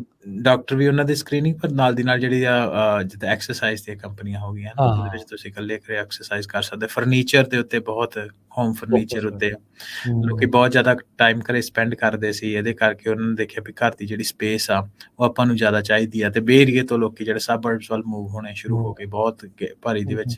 ਇਹਦੇ ਕਰਕੇ ਜਿਹੜੇ ਘਰਾਂ ਦੀ ਇੰਡਸਟਰੀ ਆ, ਰੀਅਲ estate, ਉਹਦੇ ਵਿੱਚ ਬਹੁਤ ਬੂਮ ਆਇਆ, ਹੈ ਨਾ। ਸੋ ਕਹਿਣ ਦਾ ਮਤਲਬ ਕਿ ਜਿੱਦਾਂ ਦੀ ਲੋੜ, ਬਿਜ਼ਨਸ ਤਾਂ ਚੱਲਦਾ ਹੀ ਇੱਦਾਂ ਦਾ ਨਾ ਕਿ ਜਿੱਦਾਂ ਦੀ ਲੋੜ ਉੱਦਾਂ ਦੀ ਚੀਜ਼ ਦੀ ਡਿਮਾਂਡ ਵੱਧ, ਤੇ ਉਸ ਏਰੀਆ ਨੂੰ ਸਰਵਿਸ ਕਰਨ ਵਾਲੇ ਲੋਕਾਂ ਦਾ ਪ੍ਰੋਫਿਟ ਵੱਧ। ਸੋ ਪਰ ਟੈਕਨੋਲੋਜੀ ਨੇ ਇੱਕ ਚੀਜ਼ ਹਰਵਿੰਦਰ ਉਸ ਤਰ੍ਹਾਂ ਨੇ ਵੀ ਜਿਹੜੀ ਉਹ ਦਿਖਾ ਦਿੱਤੀ ਵੀ ਕਿਤੇ ਨਾ ਕਿਤੇ ਵੀ ਕੰਮ ਤਾਂ ਚੱਲ ਸਕਦੇ ਆ। ਕੰਮ ਜਿਹੜੀਆਂ ਇਹ ਕੰਪਨੀਆਂ ਦੇ ਕੰਮ ਤਾਂ ਜਿਹੜੇ ਉਹ ਚੱਲ ਸਕਦੇ, ਪਰ ਪ੍ਰੋਬਲਮ ਆ ਜਾਂਦੀ ਉਹ ਜਿਹੜਾ ਬਾਕੀ ਜਿਹੜਾ ਹਿਊਜ ਈਕੋ ਸਿਸਟਮ ਆ, ਹੋਰ ਜਿਹੜੀਆਂ ਜੌਬਸ ਉਹਦੇ ਨਾਲ ਜਿਹੜੀਆਂ ਜੁੜੀਆਂ, ਕਿਉਂਕਿ ਇਹ ਲੋਕ ਕੰਮ ਦੇ ਉੱਤੇ ਆ ਰਹੇ ਆ, ਉਹਨਾਂ ਉੱਤੇ ਬਹੁਤ ਜ਼ਿਆਦਾ ਡਾਢਾ ਜਿਹੜਾ ਉਹ ਅਸਰ ਪਿਆ। ਆਪਾਂ ਦੇਖਿਆ ਵੀ ਉਸ ਦੌਰਾਨ ਜਿਹੜੀ ਡੋਰਡੈਸ਼, ਊਬਰ ਈਟ, ਉਹਨਾਂ ਦਾ ਕਾਰੋਬਾਰ ਵੀ ਬਹੁਤ ਵਧਿਆ, ਕਿਉਂਕਿ ਲੋਕਾਂ ਨੇ ਉਹ ਕੀਤਾ ਹੈ ਤਾਂ ਟੈਕਨੋਲੋਜੀ ਦੇ ਨਾਲ ਹੀ ਜਿਹੜੀ ਉਹ ਚੀਜ਼ ਸਮਹਾਉ ਜੁੜੀ ਹੋਈ, ਪਰ ਉਸਨੇ ਉਹ ਦੂਜੇ ਪਾਸੇ ਵੀ ਜੌਬਸ ਜਿਹੜੀਆਂ ਉਹ ਐਡ ਕੀਤੀਆਂ। ਸੋ ਇਹ ਜਿਹੜੀਆਂ ਸ਼ੇਅਰਿੰਗ ਵਾਲਾ ਕੰਮ ਚੱਲਿਆ। ਸੋ ਜਦੋਂ ਹੁਣ ਆਪਾਂ ਪੈਂਡੈਮਿਕ ਦੇ ਵਿੱਚ ਤੁਸੀਂ ਕਹਿੰਦੇ ਆ ਵੀ ਬਿਫੋਰ ਪੈਂਡੈਮਿਕ ਡਿਊਰਿੰਗ ਪੈਂਡੈਮਿਕ ਆਪਾਂ ਜਿਹੜੇ ਆંકੜੇ ਵੱਧਦੇ ਦੇਖੇ, ਸੋ ਇਹਦਾ ਆਪਾਂ ਕੀ ਜਿਹੜਾ ਕੰਪਨੀਜ਼ ਦੇ ਕੰਮ ਕਰਨ ਦੇ ਢੰਗ ਦੇ ਉੱਤੇ ਵੀ ਅਸਰ ਜਿਹੜਾ ਉਹਦੇ ਜੀ ਬਿਲਕੁਲ, ਕਾਫੀ ਅਸਰ ਹੋਏ। ਜਿੱਦਾਂ ਤੁਸੀਂ ਪਹਿਲੇ ਕਿਹਾ ਵੀ ਈਕੋਸਿਸਟਮ ਹੈ ਨਾ, ਡੋਰਡੈਸ਼ ਵਰਗੇ ਕੰਪਨੀਜ਼ ਦੀ ਤੁਸੀਂ ਗੱਲ ਕੀਤੀ, ਉਬਰ ਈਟਸ ਦੀ, ਉਹਦੇ ਨਾਲ ਇੱਕ ਤਾਂ ਨਵਾਂ ਬਿਜ਼ਨਸ ਵੀ ਜਨਰੇਟ ਹੋਇਆ ਕੁਛ, ਪਰ ਕਾਫੀ ਜਿਹੜਾ ਬਿਜ਼ਨਸ ਆ ਉਹ ਸ਼ਿਫਟ ਵੀ ਹੋਇਆ। ਮੈਂ ਕਹਿਣ ਦਾ ਮਤਲਬ ਇਹ ਮੈਂ ਤੁਹਾਨੂੰ ਦੱਸਦਾ ਕਿ ਰੀਅਲ estate ਦੀ ਵੀ ਅਸੀਂ ਗੱਲ ਕੀਤੀ, ਜਦੋਂ ਲੋਕੀ ਘਰੋਂ ਕੰਮ ਕਰਨ ਲੱਗ ਪਏ, ਜਿਹੜੀ ਕਮਰਸ਼ੀਅਲ ਰੀਅਲ estate ਆ, ਜਦੋਂ ਕਿ ਜਿਹੜੀ ਰੀਟੇਲ ਰੀਅਲ estate ਆ ਉਹਦੇ ਪ੍ਰਾਈਸਿਸ ਘਰਾਂ ਵਗੈਰਾ ਦੇ ਬਹੁਤ ਵਧੇ, ਪਰ ਜਿਹੜੇ ਕਮਰਸ਼ੀਅਲ ਰੀਅਲ estate ਆ ਕਿਸੇ ਟਾਈਮ ਦੇ ਉੱਤੇ ਸੈਨ ਫਰਾਂਸਿਸਕੋ ਦੇ ਵਿੱਚ ਤਕਰੀਬਨ 40% ਦੇ ਕਰੀਬ ਜਿਹੜੀਆਂ ਨਵੀਆਂ ਜਾਂ ਇਨ ਟ੍ਰਾਂਜੀਸ਼ਨ ਜਿਹੜੀਆਂ ਬਿਲਡਿੰਗ ਸੀ ਉਹ ਖਾਲੀ ਹੋ ਗਈਆਂ ਸੀ, ਹੈ ਨਾ। ਉਹ ਅੰਕੜਾ ਬਿਲਕੁਲ ਜੀ ਉੱਥੇ ਤਾਂ ਨਹੀਂ ਗਿਆ ਜਿੱਥੇ ਪਹਿਲਾਂ ਹੈਗਾ ਸੀ ਪੈਂਡੈਮਿਕ ਤੋਂ ਪਹਿਲਾਂ, ਹੈ ਨਾ। ਕਮਰਸ਼ੀਅਲ ਰੀਅਲ estate ਦੀ ਅਸੀਂ ਗੱਲਬਾਤ ਕੀਤੀ। ਸੋ ਟੈਕਨੋਲੋਜੀ ਡੈਫੀਨੇਟਲੀ ਅਨੇਬਲਰ ਆ, ਅਤੇ ਟੈਕਨੋਲੋਜੀ ਦੇ ਅਨੇਬਲਮੈਂਟ ਦੇ ਨਾਲ ਜਿਹੜੇ ਬਿਜ਼ਨਸ ਮਾਰਕੀਟ ਆ ਨਾ, ਟਾਈਮ ਕਹਿੰਦੇ ਆ ਟੋਟਲ ਅਵੇਲੇਬਲ ਮਾਰਕੀਟ, ਭਾਵੇਂ ਉਹ ਉਨੀ ਹੋਏ ਜਾਂ ਵਧੇ, ਪਰ ਉਹਦੇ ਸ਼ਿਫਟ ਆਪਾਂ ਕਾਫੀ ਦੇਖੇ ਵੀ ਇੱਕ ਜਗ੍ਹਾ ਤੋਂ ਉੱਤੇ ਜਿਹੜੇ ਤੁਸੀਂ ਦੇਖਦੇ ਹੁੰਦੇ ਸੀ ਕਿ ਸੈਨ ਫਰਾਂਸਿਸਕੋ ਹੈ ਨਾ, ਫਾਈਨੈਂਸ਼ੀਅਲ ਡਿਸਟ੍ਰਿਕਟ ਜਾਂ ਦੂਸਰੇ ਏਰੀਆ ਦੇ ਵਿੱਚ ਲੋਕੀ ਜਾਂਦੇ ਹੁੰਦਾ ਸੀ ਆਫਿਸ ਜਾਣ ਲੱਗਿਆ, ਬਾੜ ਤੋਂ ਉਤਰੇ ਕਾਫੀ ਲਈ ਜਾਂ ਕੋਈ ਬ੍ਰੇਕਫਾਸਟ ਵਾਲੀ ਜਗ੍ਹਾ 'ਤੇ ਗਏ, ਫਿਰ ਅਸੀਂ ਉਹ ਆਪਣੇ ਆਫਿਸ ਚਲੇ ਗਏ। ਕਈ ਆਫਿਸ ਨੇ ਵਿਦਿਨ ਆਫਿਸ ਪ੍ਰੋਵਾਈਡ ਕਰਨੇ ਸ਼ੁਰੂ ਕੀਤੇ ਸੀ, ਸੋ ਉਹਨਾਂ ਦੇ ਕੇਟਰਿੰਗ ਵਾਲੇ ਜਿਹੜੇ ਲੋਕ ਆ, ਸੋ ਉਹ ਜਿਹੜੇ ਬਿਲਕੁਲ ਹੀ ਵਰਕ ਫਰੋਮ ਹੋਮ ਕਰਕੇ ਉਹ ਬਿਲਕੁਲ ਸ਼ਿਫਟ ਹੋ ਗਿਆ ਸਾਰਾ ਈਕੋਸਿਸਟਮ। ਸੋ ਬਿਲਕੁਲ ਤੁਸੀਂ ਜਿੱਦਾਂ ਪਹਿਲਾਂ ਕਿਹਾ ਕਿ ਮਾਰਕੀਟ ਦੇ ਵਿੱਚ ਅਨੇਬਲਮੈਂਟ ਤਾਂ ਹੈਗੀ ਸੀ ਆਲਰੇਡੀ, ਉਹਦੀ ਜਿਹੜੀ ਅਡਾਪਸ਼ਨ ਆ ਉਹ ਬਹੁਤ ਵੱਧ ਗਈ, ਤਾਂ ਹੀ ਕਰਕੇ ਜਿਹੜੇ ਵਰਕ ਫਰੋਮ ਹੋਮ ਦੇ ਟੂਲਸ ਹੈਗੇ ਆ, ਮਾਈਕਰੋਸਾਫਟ ਟੀਮਸ ਹੋ ਗਿਆ ਜਾਂ ਸਕਾਈਪ ਤਾਂ ਚਲੋ ਹੁਣ ਪੁਰਾਣਾ ਹੋ ਗਿਆ, ਪਰ ਜ਼ੂਮ ਹੋ ਗਿਆ ਹੈ ਨਾ, ਤੇ ਹੋਰ ਵੀ ਇੱਦਾਂ ਦੇ ਜਿਹੜੇ ਟੂਲ ਆ, ਆਨਲਾਈਨ ਮੀਟਿੰਗਸ ਵਾਲੇ ਜਿਹੜੇ ਟੂਲ ਉਹਨਾਂ ਕੰਪਨੀਆਂ ਨੇ ਬਹੁਤ ਪੈਸਾ ਬਣਾਇਆ ਜਿਹਦੇ ਵਿੱਚ ਤੁਸੀਂ ਪੈਂਡੈਮਿਕ ਦੇ ਵਿੱਚ ਜੇ ਹਰਵਿੰਦਰ ਉਦਾਂ ਦੇਖਿਆ ਜਾਵੇ ਨਾ, ਪੈਂਡੈਮਿਕ ਦੇ ਵਿੱਚ ਟੈਕਨੋਲੋਜੀ ਹੀ ਇੱਕ ਹਿਸਾਬ ਦੇ ਨਾਲ ਲੋਕਾਂ ਦਾ ਬਹੁਤ ਵੱਡਾ ਸਹਾਰਾ ਬਣੀ। ਜੀ ਬਿਲਕੁਲ, ਕਿਉਂਕਿ ਸੋਸ਼ਲ ਡਿਸਟੈਂਸਿੰਗ ਜਿਹੜਾ ਇੱਕ ਸ਼ਬਦ ਆਪਾਂ ਦੇਖਿਆ, ਇੱਕ ਦੂਜੇ ਦਾ ਦੂਰ ਰਹਿਣਾ, ਜਿਹੜੇ ਘਰ 'ਚ ਜਿੰਨੇ ਆ ਓਨੇ ਜਾਣੇ ਰਹੋ, ਇੱਕ ਦੂਜੇ ਦੇ ਨਾਲ, ਚਾਹੇ ਉਹ ਵਟਸਐਪ ਆ, ਚਾਹੇ ਟੈਲੀਗ੍ਰਾਮ ਆ, ਚਾਹੇ ਸਿਗਨਲ ਆ, ਚਾਹੇ ਫੇਸ ਟਾਈਮ ਆ, ਇਹ ਬਹੁਤ ਅਹਿਮ ਵੱਡਾ ਇੱਕ ਟੂਲ ਟੈਕਨੋਲੋਜੀ ਰਿਹਾ ਇੱਕ ਦੂਜੇ ਦੇ ਨਾਲ ਜੁੜੇ ਰਹਿਣ ਦੇ ਲਈ। ਜਿਹੜੇ ਫਰੰਟ ਲਾਈਨ ਵਰਕਰ ਸੀਗੇ, ਉਹਨਾਂ ਦੀ ਕੰਟਰੀਬਿਊਸ਼ਨ ਇਸ ਚੀਜ਼ ਦੇ ਵਿੱਚ ਕਿੱਦਾਂ ਵਰਲਡ ਨੇ ਉਸ ਨੂੰ ਅਡੈਪਟ ਜਿਹੜਾ ਉਹ ਕੀਤਾ, ਉਹ ਸਾਰੀਆਂ ਜਿਹੜੀਆਂ ਚੀਜ਼ਾਂ ਦੇਖੀਆਂ, ਗਰੁੱਪ ਮੈਸੇਜਿੰਗ, ਵੌਇਸ, ਵੀਡੀਓ ਕਾਲਸ, ਇਹ ਸਾਰਿਆਂ ਦੀ ਜਿਹੜੀ ਬੜੀ ਵੱਡੀ ਅਹਿਮ ਜਿਹੜੀ ਰੋਲ ਰਿਹਾ। ਇਹੀ ਨਹੀਂ ਆਪਾਂ ਜਿਹੜਾ ਵਰਕ ਫਰੋਮ ਹੋਮ ਦੀ ਜਦੋਂ ਗੱਲ ਕਰਦੇ ਹਾਂ, ਉੱਥੇ ਇੱਕ ਹੋਰ ਬੈਲੈਂਸ ਬਣਾਉਣਾ ਪਿਆ। ਜਿਨ੍ਹਾਂ ਦੇ ਨਿਆਣੇ ਪੜ੍ਹਦੇ ਸੀਗੇ, ਜਿਹੜੇ ਨਿਆਣਿਆਂ ਨੂੰ ਉਹ ਵੀ ਟੈਕਨੋਲੋਜੀ ਨੇ ਮਦਦ ਕੀਤੀ ਪੜ੍ਹਾਈ ਜਿਹੜੀ ਉਹ ਚੱਲਦੀ ਰੱਖਣ ਦੇ ਲਈ। ਆਲਦੋ ਕਿੱਦਾਂ ਦੀ ਹੋਈ ਪੜ੍ਹਾਈ, ਉਹਦੇ ਤੇ ਹਮੇਸ਼ਾ ਹੀ ਪ੍ਰਸ਼ਨ ਰਹਿਣੇ ਆ, ਸਵਾਲ ਰਹਿਣੇ ਆ। ਨਿਆਣਿਆਂ ਨੂੰ ਲੂਜ਼ ਤਾਂ ਬਹੁਤ ਕੁਛ ਕੀਤਾ ਉਸ ਦੌਰਾਨ, ਪਰ ਐਟਲੀਸਟ ਕੁਛ ਜਿਹੜਾ ਆ ਉਹ ਫਿਰ ਵੀ ਜੁੜੇ ਰਹੇ। ਸੋ ਇਹ ਟੈਕਨੋਲੋਜੀ ਨੇ ਪੈਂਡੈਮਿਕ ਦੇ ਵਿੱਚ ਆਪਾਂ ਕਹਿ ਸਕਦੇ, ਚਾਹੇ ਘਰੇ ਲੋਕ ਨੈਟਫਲਿਕਸ ਦੇਖ ਰਹੇ ਸੀ, ਪ੍ਰਾਈਮ ਵੀਡੀਓ ਦੇਖ ਰਹੇ ਸੀ, ਜਾਂ ਹੋਰ ਚੈਨਲਸ ਜਿਹੜੇ ਉਹ ਦੇਖ ਰਹੇ ਸੀ, ਨੈਟਵਰਕਿੰਗ ਕਰ ਰਹੇ ਸੀ, ਸਟ੍ਰੀਮਿੰਗ ਕਰ ਰਹੇ ਸੀਗੇ। ਸੋ ਉਹ ਟੈਕਨੋਲੋਜੀ ਨਾ ਹੁੰਦੀ ਤਾਂ I think COVID-19 the pandemic ਨੂੰ ਝੱਲਣਾ ਲੋਕਾਂ ਦੇ ਲਈ ਕਾਫੀ ਮੁਸ਼ਕਲ ਹੋ ਜਾਣਾ ਸੀ। ਬਿਲਕੁਲ ਹੋ ਜਾਣਾ ਸੀ, ਇਹਦੇ ਵਿੱਚ ਕੋਈ ਦੋ ਰਾਵਾ ਨਹੀਂ ਰਾਜਕਰਨ। ਤੇ ਆਪਾਂ ਗੱਲਬਾਤ ਇਸ ਤੋਂ ਬਾਅਦ ਇਹ ਵੀ ਦੇਖਦੇ, ਜਿੱਦਾਂ ਆਪਾਂ ਪਹਿਲਾਂ ਗੱਲ ਕੀਤੀ ਕਿ ਇਸ ਤੋਂ ਬਾਅਦ ਇੱਕ ਐਕਸਪੈਰੀਮੈਂਟ ਡੇਟਾ ਮਿਲ ਗਿਆ ਵੀ ਵਰਕ ਫਰੋਮ ਹੋਮ ਦੇ ਨਾਲ ਕਿੱਦਾਂ ਦੀ ਸਮੱਸਿਆਵਾਂ ਆਪਾਂ ਨੂੰ ਆਉਣਗੀਆਂ, ਐਮਪਲੋਈਜ਼ ਨੂੰ ਆਉਣਗੀਆਂ। ਤਾਂ ਉਹਦੇ ਤੋਂ ਬਾਅਦ ਜਿਹੜਾ ਪੋਸਟ ਕੋਵਿਡ ਆ, ਹੁਣ ਅਫੀਸ਼ੀਅਲੀ ਅਮਰੀਕਨ ਗਵਰਨਮੈਂਟ ਨੇ ਕਹਿ ਦਿੱਤਾ ਕਿ ਪੈਂਡੈਮਿਕ ਇਜ਼ ਓਵਰ, ਹੈ ਨਾ, ਅਫੀਸ਼ੀਅਲ ਸਟੇਟਮੈਂਟ ਉਹਨਾਂ ਦੇ ਦਿੱਤੀ। ਹੁਣ ਉਸ ਤੋਂ ਬਾਅਦ ਦੇ ਟ੍ਰੈਂਡ ਕੀ ਹੋਏ ਵਰਕ ਫਰੋਮ ਹੋਮ ਦੇ, ਉਹਦੇ ਬਾਰੇ ਵੀ ਆਪਾਂ ਥੋੜੀ ਜਿਹੀ ਗੱਲ ਕਰਦੇ ਹਾਂ। ਬਿਲਕੁਲ। ਸੋ ਇਹ ਜਿਹੜਾ ਅਸੀਂ ਸਰਵੇ ਦੀ ਗੱਲ ਕਰਦੇ ਆ, ਫਰਵਰੀ ਦੇ ਵਿੱਚ ਰਿਲੀਜ਼ ਹੋਇਆ, ਤੇ ਲਾਸਟ ਜਿਹੜਾ ਦਾ ਸਰਵੇ ਹੋਇਆ ਸੀ 2023 ਦੀ ਜਨਵਰੀ ਦੇ ਵਿੱਚ ਹੋਇਆ ਸੀ। ਸੋ ਉਹਦੇ ਅਕੋਰਡਿੰਗਲੀ ਜਿਹੜੇ ਲੋਕ ਆ ਜਿਹੜੇ ਫੁੱਲੀ ਵਰਕ ਫਰੋਮ ਹੋਮ ਆ, ਦੋ ਤਰ੍ਹਾਂ ਦੀ ਗੱਲਾਂ ਹੈਗੀਆਂ, ਇੱਕ work from home, fully work from home, ਦੂਸਰਾ ਹੈਗੇ ਆ ਹਾਈਬ੍ਰਿਡ। ਜੀ, ਫੁੱਲੀ ਵਰਕ ਫਰੋਮ ਹੋਮ ਉਹ ਲੋਕ ਹੁੰਦੇ ਆ ਜਿਹੜੇ ਪਰਮਾਨੈਂਟਲੀ ਘਰੋਂ ਹੀ ਕੰਮ ਕਰਦੇ, ਉਹਨਾਂ ਨੂੰ ਆਫਿਸ ਇੱਕ ਵੀ ਦਿਨ ਜਾਣ ਦੀ ਲੋੜ ਨਹੀਂ। ਹਾਈਬ੍ਰਿਡ ਹੁੰਦੇ ਆ ਕਿ ਉਹਨਾਂ ਦਾ ਵਰਕ ਅਰੇਂਜਮੈਂਟ ਹੁੰਦਾ ਵੀ ਕੁਛ ਦਿਨ ਉਹ ਘਰੋਂ ਕੰਮ ਕਰ ਲੈਂਦੇ ਆ ਤੇ ਕੁਛ ਦਿਨ ਉਹ ਆਫਿਸ ਚਲੇ ਜਾਂਦੇ ਆ। ਕੋਈ ਇੱਕ ਦਿਨ ਵੀ ਹੋ ਸਕਦਾ, 4 ਦਿਨ ਵੀ ਹੋ ਸਕਦੇ ਆ। ਤੇ ਇੱਕ ਤੀਸਰੀ ਤੇ ਹੈ ਹੀ ਆ ਕਿ ਫੁੱਲੀ ਔਨ ਸਾਈਟ। ਹੈ ਨਾ। ਹੂੰ, ਹੂੰ, ਹੂੰ, ਸੋ ਪੈਂਡੈਮਿਕ ਦੇ ਵਿੱਚ ਪਹਿਲਾਂ ਮੈਂ ਡੇਟਾ ਦੱਸ ਦਿੰਦਾ ਕਿ ਅੱਜ ਦੇ ਸਮੇਂ ਦੇ ਵਿੱਚ ਫੁੱਲੀ ਔਨ ਸਾਈਟ ਜਿਹੜੇ ਆ ਉਹ ਵੱਧ ਕੇ 60% ਤੱਕ ਚਲੇ ਗਏ, ਜਿਹੜੇ ਓਕੇ। ਟੋਟਲ EMPLOYE ਆ, ਹੈ ਨਾ। ਤੇ ਹੂੰ, ਜਿਹੜੇ ਹਾਈਬ੍ਰਿਡ ਅਰੇਂਜਮੈਂਟ ਦੇ ਵਿੱਚ ਉਹ ਤਕਰੀਬਨ 28% ਆ, ਤੇ ਜਿਹੜੇ ਫੁੱਲੀ ਵਰਕ ਫਰਮ ਹੋਮ ਆ ਉਹ 12.7% ਆ। ਹੂੰ, ਠੀਕ ਹੈ, ਹੂੰ, ਹੂੰ, ਸੋ ਕਾਫੀ ਜਿਹੜੀ ਗਿਣਤੀ ਵਰਕ ਫਰਮ ਹੋਮ ਦੀ ਜਿਹੜੇ ਫੁੱਲੀ ਵਰਕ ਫਰਮ ਹੋਮ ਦੀ ਉਹ ਘਟ ਗਈ। ਉਹਦੇ ਕਈ ਕਾਰਨ ਜਿਹੜੇ ਉਹ ਸਾਹਮਣੇ ਆਏ, ਉਹਦੇ ਬਾਰੇ ਆਪਾਂ ਥੋੜੀ ਜਿਹੀ ਗੱਲਬਾਤ ਕਰ ਲੈਂਦੇ ਹਾਂ। ਪਰ ਔਨ ਐਵਰੇਜ ਆਪਾਂ ਇਹ ਦੇਖੀਏ ਕਿ ਜਿਹੜਾ ਵਰਕ ਫਰਮ ਹੋਮ ਦਾ ਟ੍ਰੈਂਡ ਸੀ ਹੂੰ, ਉਹ ਕਾਫੀ ਜ਼ਿਆਦਾ ਘਟ ਗਿਆ, ਹੈ ਨਾ। ਹੁਣ ਔਨ ਐਵਰੇਜ ਜਿਹੜੇ EMPLOYE ਆ, ਜੇ ਸਾਰਿਆਂ ਨੂੰ ਅਸੀਂ ਉਹਨਾਂ ਦੇ ਐਵਰੇਜ ਕਰ ਲਈਏ, ਉਹ ਤਕਰੀਬਨ 2.2 ਦਿਨ, ਹੈ ਨਾ, ਦੋ ਦਿਨਾਂ ਤੋਂ ਥੋੜਾ ਜਿਹਾ ਉੱਤੇ ਔਨ ਐਵਰੇਜ ਪਰ ਵੀਕ ਘਰੋਂ ਕੰਮ ਕਰਦੇ ਆ, ਜੇ ਸਾਰੇ EMPLOYES ਨੂੰ ਆਪਾਂ ਇਕੱਠਾ ਕਰ ਲਈਏ। ਤੇ ਬਾਕੀ ਦਾ ਡੇਟਾ ਕਰਦੇ ਕਿ EMPLOYER ਜਿਹੜੇ ਆ, ਜਿਹੜੇ ਸਰਵਿਸ ਪ੍ਰੋਵਾਈਡਰ ਆ, ਉਹ ਕੀ ਪਲਾਨ ਕਰਦੇ ਆ।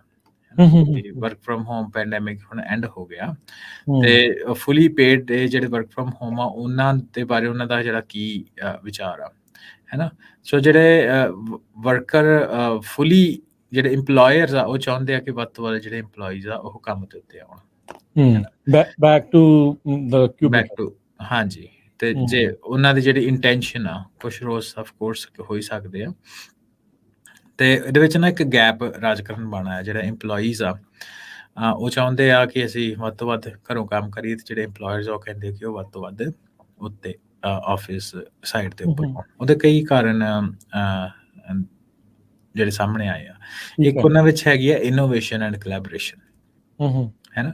ਇਨੋਵੇਸ਼ਨ ਇਹ ਆ ਵੀ ਜਦੋਂ EMPLOYEES ਸਾਰੇ ਜਣੇ ਇਕੱਠੇ ਹੋ ਕੇ ਬਹਿੰਦੇ ਆ ਆਪਸ 'ਚ, ਹੈ ਨਾ, ਫਿਜ਼ੀਕਲੀ ਇੱਕ ਦੂਜੇ ਦੇ ਨਾਲ ਕਾਨਫਰੰਸ ਰੂਮ ਦੇ ਵਿੱਚ ਬ੍ਰੇਨਸਟੋਰਮਿੰਗ ਸੈਸ਼ਨ ਕਰਦੇ ਆ, ਉਹਦੇ ਵਿੱਚ ਉਹਨਾਂ ਦੇ ਜਿਹੜੇ ਫੁੱਲੀ ਫੋਕਸਡ ਹੁੰਦੇ ਆ ਆਈਡੀਆਜ਼ ਦੇ ਉੱਤੇ, ਉਹ ਕਹਿੰਦੇ ਆ ਕਿ EMPLOYERS ਦਾ ਇਹ ਮੰਨਣਾ ਵੀ ਜਿਹੜੇ ਨਵੇਂ ਆਈਡੀਆਜ਼ ਆ ਉਹ ਉਸ ਸਿਸਟਮ ਦੇ ਵਿੱਚ ਰਹਿ ਕੇ ਜਨਰੇਟ ਹੋ ਸਕਦੇ ਆ।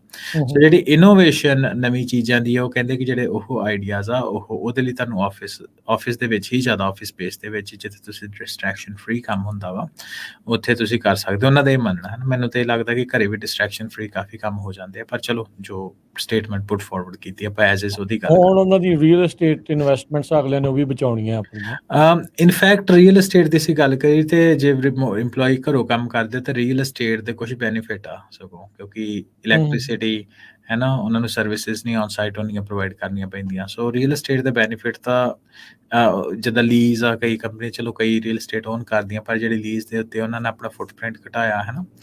ਸੋ ਉਹਨਾਂ ਬਹੁਤ ਸਾਰੀਆਂ ਕੰਪਨੀਆਂ ਪੱਕੇ ਤੌਰ ਦੇ ਉੱਤੇ ਵਰਕ ਫਰਮ ਹੋਮ ਵੀ ਵਰਕ ਫਰਮ ਹੋ ਗਈਆਂ, ਹੈ ਨਾ। ਸੋ ਉਹਦੇ ਵਿੱਚ ਇਹ ਆ, ਪਰ ਜਿਹੜਾ EMPLOYE ਤੇ EMPLOYER ਆ, ਕੋਈ ਕਾਫੀ ਜਿਹੜੇ ਸਰਵੇ ਆ, ਇਹ ਕੰਪਲਿਕੇਟਡ ਸਬਜੈਕਟ ਆ ਥੋੜਾ ਜਿਹਾ, ਸੋ ਆਪਾਂ ਦੋਨੋਂ ਪੱਖਾਂ ਦੀ ਇਹਦੇ ਵਿੱਚ ਗੱਲ ਕਰਾਂਗੇ। ਕਿਉਂਕਿ ਜਿਹੜਾ ਸਰਵੇ ਸ਼ੁਰੂ ਦੇ ਵਿੱਚ ਰਨ ਹੋਇਆ, ਉਹਦੇ ਵਿੱਚ ਇਹ ਆ ਵੀ ਜਿਹੜੇ EMPLOYE ਕੁਛ ਦਿਨ ਐਟਲੀਸਟ ਘਰੋਂ ਕੰਮ ਕਰਦੇ, ਉਹਨਾਂ ਦੀ ਪ੍ਰੋਡਕਟੀਵਿਟੀ ਆ ਉਹ ਤਕਰੀਬਨ 30-35, ਕੋਈ ਸਰਵੇ 60% ਤੱਕ ਵੀ ਕਹਿੰਦੇ ਆ ਕਿ ਜੰਪ ਹੋਈ ਆ। ਠੀਕ ਹੈ।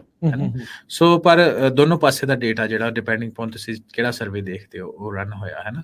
ਪਰ ਇਹਦੇ ਵਿੱਚ ਕੁਛ ਜਿਹੜੀ ਕੰਪਨੀ, ਉਹਨਾਂ ਨੇ ਇੱਕ ਲੀਕ ਵਾ ਕੇ ਕਹਿ ਦਿੱਤਾ, ਉਹਨਾਂ ਵਿੱਚ ਸਭ ਤੋਂ ਜ਼ਿਆਦਾ ਮਸ਼ਹੂਰ ਹੋਈ ਟੈਸਲਾ, ਹੈ ਨਾ। ਟੈਸਲਾ ਨੇ ਲੀਕ ਵਾ ਕੇ ਕਹਿ ਦਿੱਤਾ ਕਿ ਤੁਸੀਂ ਜੇ ਆਫਿਸ ਆਓ, ਨਹੀਂ ਆਫਿਸ ਆਉਂਦੇ ਟੈਸਲਾ ਦੇ ਵਿੱਚ, ਤੇ ਤੁਹਾਡੀ ਛੁੱਟੀ ਆ, ਤੁਹਾਡੀ ਛੁੱਟੀ। ਸਹੀ ਗੱਲ। ਫੋਰਸ ਕੀਤਾ EMPLOYEES ਨੂੰ। EMPLOYE ਵਰਸਸ EMPLOYER ਦਾ ਇੱਕ ਨਵਾਂ ਸਿਨੈਰੀਓ ਆ ਗਿਆ ਆਪਣੇ। ਹਾਂਜੀ, ਸੋ ਇਹ EMPLOYER ਸਿਨੈਰੀਓ ਫਿਰ ਬਿਜ਼ਨਸ ਮਾਰਕੀਟ ਦੇ ਅਕੋਰਡਿੰਗ ਵੀ ਬਦਲਿਆ, ਕਿ ਉਹ ਜਦੋਂ ਪੈਂਡੈਮਿਕ ਸੀ ਉਸ ਟਾਈਮ ਦੇ ਉੱਤੇ ਟੈਕ EMPLOYEES ਦੀ ਇੰਨੀ ਜ਼ਿਆਦਾ ਡਿਮਾਂਡ ਸੀ ਕਿ ਇੱਕ ਟੈਕ EMPLOYE ਦੇ ਪਿੱਛੇ 3 ਜੌਬਾਂ ਅਵੇਲੇਬਲ ਸੀ।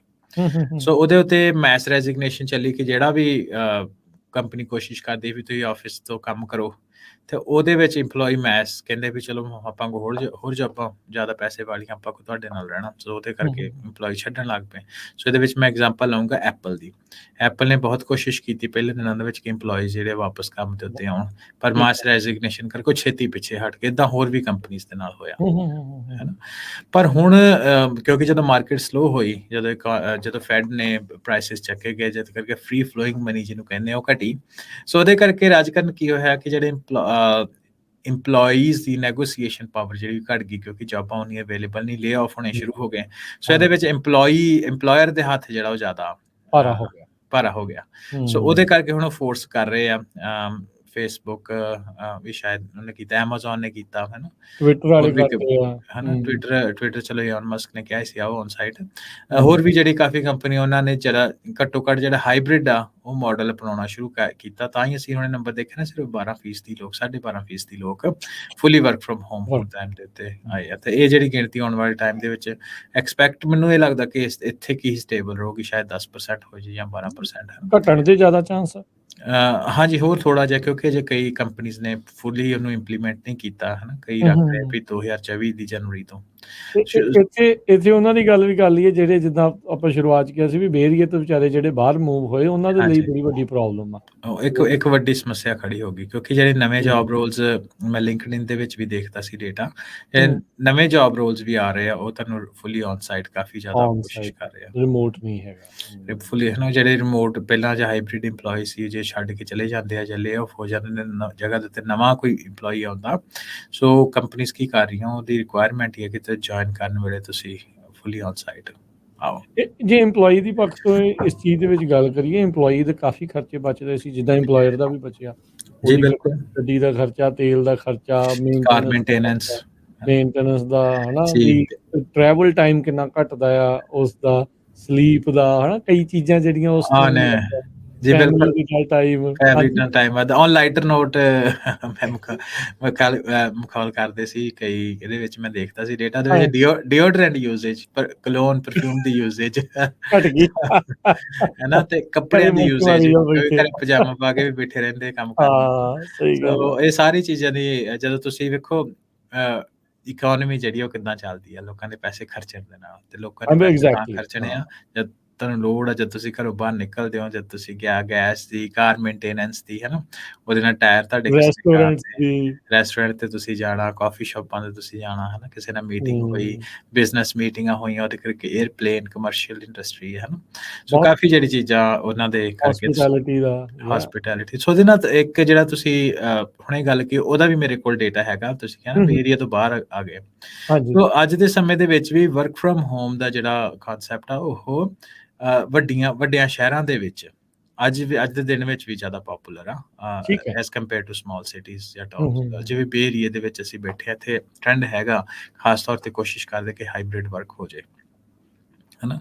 ਸੋ ਹਾਈਬ੍ਰਿਡ, ਜਿਹੜਾ ਆਪਾਂ ਪਹਿਲਾਂ ਵੀ ਗੱਲ ਕੀਤਾ, ਆਪਾਂ ਉਹਨੂੰ ਇੱਕ ਹੋਰ ਤਰੀਕਾ ਵੀ ਉਹਨੂੰ ਦੇਖਣ ਦਾ, ਕਿ ਤਕਰੀਬਨ 60% ਲੋਕ ਫੁੱਲੀ ਔਨ ਸਾਈਟ ਆ, ਪਰ ਹਾਈਬ੍ਰਿਡ ਤੇ ਰਿਮੋਟ ਨੂੰ ਜੇ ਅਸੀਂ ਇਕੱਠਾ ਕਰ ਲਈਏ, ਤਕਰੀਬਨ 40% ਲੋਕ ਉਹ ਵੀ ਹੈਗੇ ਆ, ਹੈ ਨਾ। ਸੋ 60 ਵਰਸਸ 40 ਦਾ ਜਿਹੜਾ ਉਹ ਹੈਗਾ, ਉਹ ਡੇਟਾ ਡਿਫਰੈਂਸ ਉਹਨੂੰ ਉਸ ਤਰੀਕੇ ਦੇ ਨਾਲ ਵੀ ਅਸੀਂ ਦੇਖ ਸਕਦੇ ਹਾਂ। ਜੀ ਰਾਜ ਜੀ ਬਿਲਕੁਲ। ਸੋ ਕਈ ਚੀਜ਼ਾਂ ਜਿਹੜੀਆਂ ਉਹ ਆਪਾਂ ਦੇਖੀਆਂ, ਆਪਾਂ ਟੈਕਨੋਲੋਜੀ ਦੇ ਵਿੱਚ ਇਹ ਵੀ ਦੇਖਿਆ, ਕੋਵਿਡ ਦੇ ਦੌਰਾਨ ਕੋਵਿਡ ਦੀਆਂ ਐਪਸ ਕਿੰਨੀਆਂ ਆਈਆਂ, ਜੀ ਬਿਲਕੁਲ, ਜਿਹੜੀਆਂ ਸਰਕਾਰ ਨੇ ਵੀ ਬਣਾਈਆਂ, ਤੇ ਜਿਹੜੀਆਂ ਆਮ ਲੋਕਾਂ ਦੇ ਲਈ ਵੀ ਪਤਾ ਲੱਗਦਾ ਰਵੇ ਵੀ ਕਿੱਦਾਂ ਆ, ਕਿਵੇਂ ਆ। ਚਲੋ ਉਹ ਇੰਨੀਆਂ ਪੋਪੂਲਰ ਨਹੀਂ ਹੋਈਆਂ, ਪਰ ਇਹ ਸਾਰਾ ਕੁਛ ਆਪਾਂ ਉਸ ਦੌਰਾਨ ਜਿਹੜਾ ਉਹ ਦੇਖਿਆ।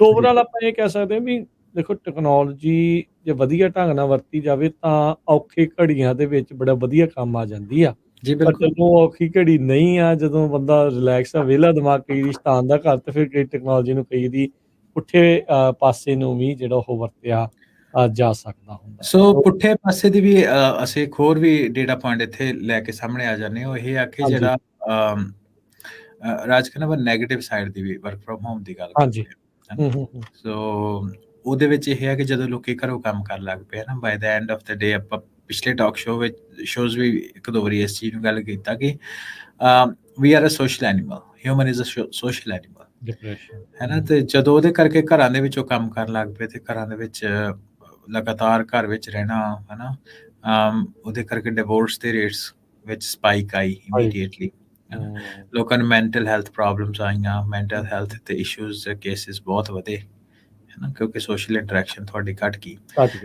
ਹੈ ਨਾ। ਸੋ ਉਹ ਕੁਛ ਚੀਜ਼ਾਂ ਦੇ ਮੱਦੇ ਨਜ਼ਰ ਰੱਖ ਕੇ ਇੰਪਲੋਈ ਹੈਲਥ ਵੀ ਇੱਕ ਮੇਨ ਕਾਰਨ ਮੰਨਿਆ ਜਾ ਰਿਹਾ, ਜਿਹਦੇ ਵਿੱਚ ਇਹ ਕਹਿੰਦੇ ਆ ਕਿ ਜਿਹੜੀ ਕੰਪਨੀਜ਼ ਉਹ ਕਹਿੰਦੇ ਤੁਸੀਂ ਵਾਪਸ ਕੰਮ ਦੇ ਉੱਤੇ ਆਓ, ਹੈ ਨਾ। ਇੱਕ ਆਈ ਥਿੰਕ ਪੈਂਡੈਮਿਕ ਬੇਬੀਜ਼ ਬਹੁਤ ਮਸ਼ਹੂਰ ਹੋਏ ਉਸ ਤਰ੍ਹਾਂ, ਜਿਹੜੇ ਨਿਆਣੇ ਉਸ ਦੌਰਾਨ ਸੀਗੇ ਜਾਂ ਵੱਡੇ ਹੋ ਰਹੇ ਸੀ, ਉਹਨਾਂ ਨੂੰ ਇੰਟਰੈਕਸ਼ਨ ਬਹੁਤ ਘਟੀ, ਹੈ ਨਾ।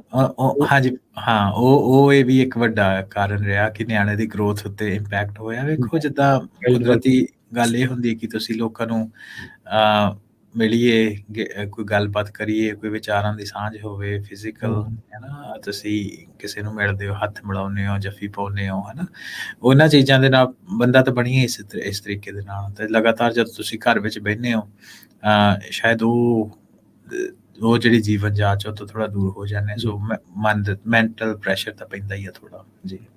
ਲੋਕਾਂ ਨੇ ਰਿਮੋਟ ਲਰਨਿੰਗ ਕੀਤੀ, ਲੋਕਾਂ ਨੇ ਨਵੀਆਂ ਓਪਰਚੁਨਿਟੀਜ਼ ਕ੍ਰੀਏਟ ਕੀਤੀਆਂ। ਜਿਹੜੇ ਲੋਕ ਘਰੋਂ ਕੰਮ ਕਰ ਰਹੇ ਸੀ, ਕਈਆਂ ਨੇ ਸਾਈਡ ਤੇ ਮਲਟੀਪਲ ਕੰਮ ਵੀ ਸ਼ੁਰੂ ਕੀਤੇ। ਕਈਆਂ ਨੂੰ ਇਹ ਇਨਕਮ ਦਾ ਇੱਕ ਸੋਰਸ ਦਾ ਜ਼ਰੀਆ ਵੀ ਜਿਹੜਾ ਬਣਿਆ। ਸਭ ਨੂੰ ਪਤਾ ਆ ਵੀ ਜਿਹੜਾ ਕੋਈ ਕੰਮ ਕਰ ਰਿਹਾ 100% ਆਲ ਦਾ ਟਾਈਮ ਸੇਮ ਕੰਮ ਨਹੀਂ ਕਰ ਰਿਹਾ ਹੁੰਦਾ, ਵਿੱਚ ਜੀ ਬ੍ਰੇਕ ਹੁੰਦੀਆਂ, ਗੱਲਬਾਤ ਕਿਤੇ ਹੋਰ ਹੋ ਰਹੀ ਹੁੰਦੀ, ਚੱਲ ਰਹੀ ਹੁੰਦੀ ਆ।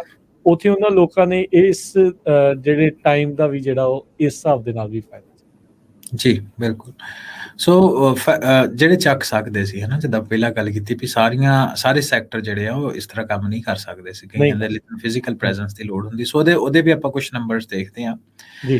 ਕਿ ਜੇ ਅਸੀਂ ਗੱਲ ਕਰੀਏ ਕਿ ਵਰਕ ਫਰੋਮ ਹੋਮ ਜਿਹੜਾ ਉਹ ਕਿਹੜੇ ਬਿਜ਼ਨੈਸਿਸ ਵਿੱਚ ਪ੍ਰੀਵੈਲੈਂਟ ਸੀ ਸਭ ਤੋਂ ਵੱਧ, ਤੇ ਕਿਹੜੇ ਵਿੱਚ ਸਭ ਤੋਂ ਘੱਟ।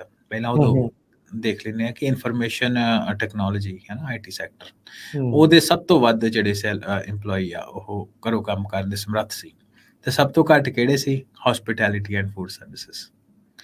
ਐਂਡ ਹੌਸਪਿਟੈਲਿਟੀ ਦੇ ਵਿੱਚ ਤਾਂ ਤੁਸੀਂ ਜਾਂ ਫੂਡ ਸਰਵਿਸਿਜ਼ ਵਿੱਚੋਂ ਜਿਹੜੇ ਘਰੋਂ ਕੰਮ ਕਰ ਸਕਦੇ ਹੋ, ਤੇ ਇਹੀ ਆ ਕਿ ਬੁਕਿੰਗ ਤੁਸੀਂ ਕਰ ਸਕਦੇ ਹੋ ਆਨਲਾਈਨ, ਹੈ ਨਾ, ਜਾਂ ਤੁਸੀਂ ਕੋਈ ਆਰਡਰ ਲੈ ਸਕਦੇ, ਜਾਂ ਆਰਡਰ ਐਗਜ਼ੀਕਿਊਟ ਕਰ ਸਕਦੇ, ਇੱਦਾਂ ਦੇ। ਪਰ ਉਸ ਤੋਂ ਇਲਾਵਾ ਜਿਹੜੇ ਕੰਮ ਕਰਨ ਵਾਲੇ ਹੁੰਦੇ ਉਹ ਤੇ ਫਿਜ਼ੀਕਲ ਪ੍ਰੈਪਰੇਸ਼ਨ, ਡਿਲੀਵਰੀ, ਹੈ ਨਾ, ਸਾਰੀ ਚੀਜ਼ਾਂ, ਤੇ ਉਹਦੇ ਲਈ ਤਾਂ ਮੈਨ ਪਾਵਰ ਚਾਹੀਦੀ ਹੈ, ਫਿਜ਼ੀਕਲੀ ਮੌਜੂਦ ਕਰਨਾ ਹੋਣਾ ਹੀ ਪੈਂਦਾ। ਪਰ ਔਨ ਦਾ ਅਦਰ ਹੈਂਡ ਅਸੀਂ ਦੇਖਿਆ ਜਾਏ ਕਿ ਸੌਫਟਵੇਅਰ ਡਿਵੈਲਪਮੈਂਟ ਹੋ ਗਈ, ਹੈ ਨਾ, ਜਾਂ ਤੁਸੀਂ ਐਪਸ ਦੀ ਡਿਵੈਲਪਮੈਂਟ ਕੀਤੀ, ਕਈ ਹਿੱਸੇ ਦੇ ਵਿੱਚ ਫਾਈਨੈਂਸ਼ੀਅਲ ਸਰਵਿਸਿਜ਼, ਇੰਸ਼ੋਰੈਂਸ ਹੋ ਗਈ, ਜਾਂ ਹੋਰ ਇੱਦਾਂ ਦੇ ਕੰਮ, ਉਹ ਹੋਰ ਵੀ ਬਿਜ਼ਨਸ ਸਰਵਿਸਿਜ਼ ਹੋ ਗਈ, ਟ੍ਰੇਡਿੰਗ ਹੋ ਗਈ। ਇਹ ਸਾਰੇ ਜਿਹੜੇ ਕੰਮ ਹੈ ਤੁਸੀਂ ਰਿਮੋਟਲੀ ਕਾਫੀ ਹੱਦ ਤੱਕ ਕਰ ਸਕਦੇ। ਸੋ ਇਹ ਜਿਹੜਾ ਡੇਟਾ ਵਾ ਸਾਰਿਆਂ ਦੇ ਸਾਹਮਣੇ, ਜਾਂ ਆਪਣੇ ਸਰੋਤਿਆਂ ਸਾਹਮਣੇ ਜਾਂ ਵਿਊਅਰ ਸਾਹਮਣੇ ਰੱਖਣ ਦਾ ਇੱਕ ਮੋਟਿਵ ਇਹ ਵੀ ਆ ਵੀ, ਹੈ ਨਾ, ਕਈ ਵਾਰ ਅਸੀਂ ਆਪਣੇ ਘਰ ਦੇ ਕੰਮਾਂ ਕਰਕੇ, ਕਈ ਵਾਰ ਬੱਚੇ ਛੋਟੇ ਹੁੰਦੇ ਆ ਜਾਂ ਹੋਰ ਐਲਡਰ ਜਿਨ੍ਹਾਂ ਦੀ ਟੇਕ ਕੇਅਰ ਕਰਨੀ ਹੁੰਦੀ ਆ, ਸੋ ਉਹਨਾਂ ਦੇ ਵਾਸਤੇ ਵਰਕ ਫਰੋਮ ਹੋਮ ਜਿਹੜਾ ਇੱਕ ਬਹੁਤ ਵੱਡਾ ਵਰਦਾਨ ਆ। ਸੋ ਕਈ ਆਪਣੇ ਸਰੋਤੇ ਜਾਂ ਵਿਊਅਰ ਸੋਚ ਰਹੇ ਹੋਣਗੇ ਕਿ ਅਸੀਂ ਕੀ ਕਰੀਏ ਵੀ ਆਪਾਂ ਵਰਕ ਫਰੋਮ ਹੋਮ ਕਰ ਸਕੀਏ। ਸੋ ਉਹਦੇ ਬਾਰੇ ਮੈਂ ਗੱਲ ਕਰਦਾ ਕਿ ਟੌਪ ਜਿਹੜੇ 5 ਜਿਹੜੇ ਸੈਕਟਰਸ ਆ ਜਿਹਦੇ ਵਿੱਚ work from home the job the possibility ਬਹੁਤ ਜ਼ਿਆਦਾ, ਉਹ ਹੈਗੀਆਂ ਜੀ information technology, finance and insurance, professional and business services, wholesale trade, ਤੇ ਕਿਸੇ ਹਿੱਸੇ ਵਿੱਚ art and entertainment. Art and entertainment ਵਿੱਚ ਸੋਸ਼ਲ ਮੀਡੀਆ ਵੀ ਆ ਜਾਂਦਾ ਹੈ ਨਾ, ਕਾਫੀ ਹੱਦ ਤੱਕ ਇਹਦੇ ਵਿੱਚ ਆਪਾਂ ਜੇ ਹੋਰ ਸਰਲ ਕਰੀਏ ਤਾਂ ਜਿੰਨੇ ਕਈ ਵਾਰੀ ਫੋਨ ਰਿਪਰੈਜ਼ੈਂਟੇਟਿਵ ਹੁੰਦੇ ਆ, ਏਜੰਟਸ ਜਿਹੜੇ ਆ ਗੱਲਬਾਤ ਕਰਨ ਵਾਲੇ, ਉਹ ਵੀ ਕਾਫੀ ਕੰਮ ਲੋਕਾਂ ਦਾ ਹੁਣ ਘਰੋਂ ਜਿਹੜਾ ਹੋ ਗਿਆ, ਕਿਉਂਕਿ ਵੋਇਪ ਨੇ ਇਹ ਕੰਮ ਬਹੁਤ ਸੌਖਾ ਕਰਤਾ। ਵੋਇਪ ਮਤਲਬ ਵੌਇਸ ਓਵਰ ਇੰਟਰਨੈਟ ਪ੍ਰੋਟੋਕਾਲ, ਹੈ ਨਾ। ਪਰ ਮੈਂ ਰਾਜਗਨ ਆਪਾਂ ਪਿਛਲੇ ਜਿਹੜਾ ਆਪਣਾ ਟਾਕ ਸ਼ੋਅ ਦੇ ਵਿੱਚ ਇਹਦੇ ਵਿੱਚ ਆਪਾਂ ਗੱਲ ਕੀਤੀ ਸੀ ਕਿ ਜਿਹੜੇ ਫੋਨ ਆਪਰੇਟਰ ਹੋ ਗਏ ਜਾਂ ਫੋਨ ਦੇ ਸੰਬੰਧਿਤ ਕਾਲਾਂ ਦੇ ਆਨਸਰ ਆ, ਉਹ ਆਰਟੀਫਿਸ਼ੀਅਲ ਇੰਟੈਲੀਜੈਂਸ ਦੀਆਂ ਜੌਬਾਂ ਬਹੁਤ ਜ਼ਿਆਦਾ ਲੈ ਲੈਣੀਆਂ। ਸੋ ਅਸੀਂ ਰਿਕਮੈਂਡ ਨਹੀਂ ਕਰਦੇ ਉਸ ਸੈਕਟਰ ਦੇ ਵਿੱਚ ਜਾਣਾ, ਹੈ ਨਾ।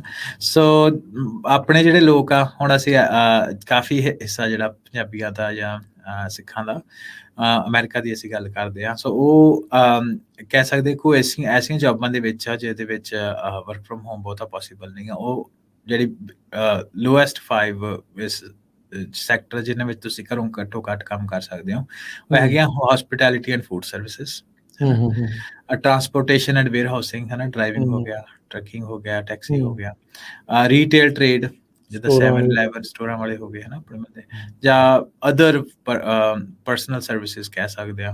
ਅਦਰ ਅਗਲੀ ਹੋ ਗਈ ਮੈਨੂਫੈਕਚਰਿੰਗ ਤੁਹਾਨੂੰ ਅਸੈਂਬਲੀ ਲਾਈਨ ਹੋ ਗਈਆਂ, ਹੈ ਨਾ।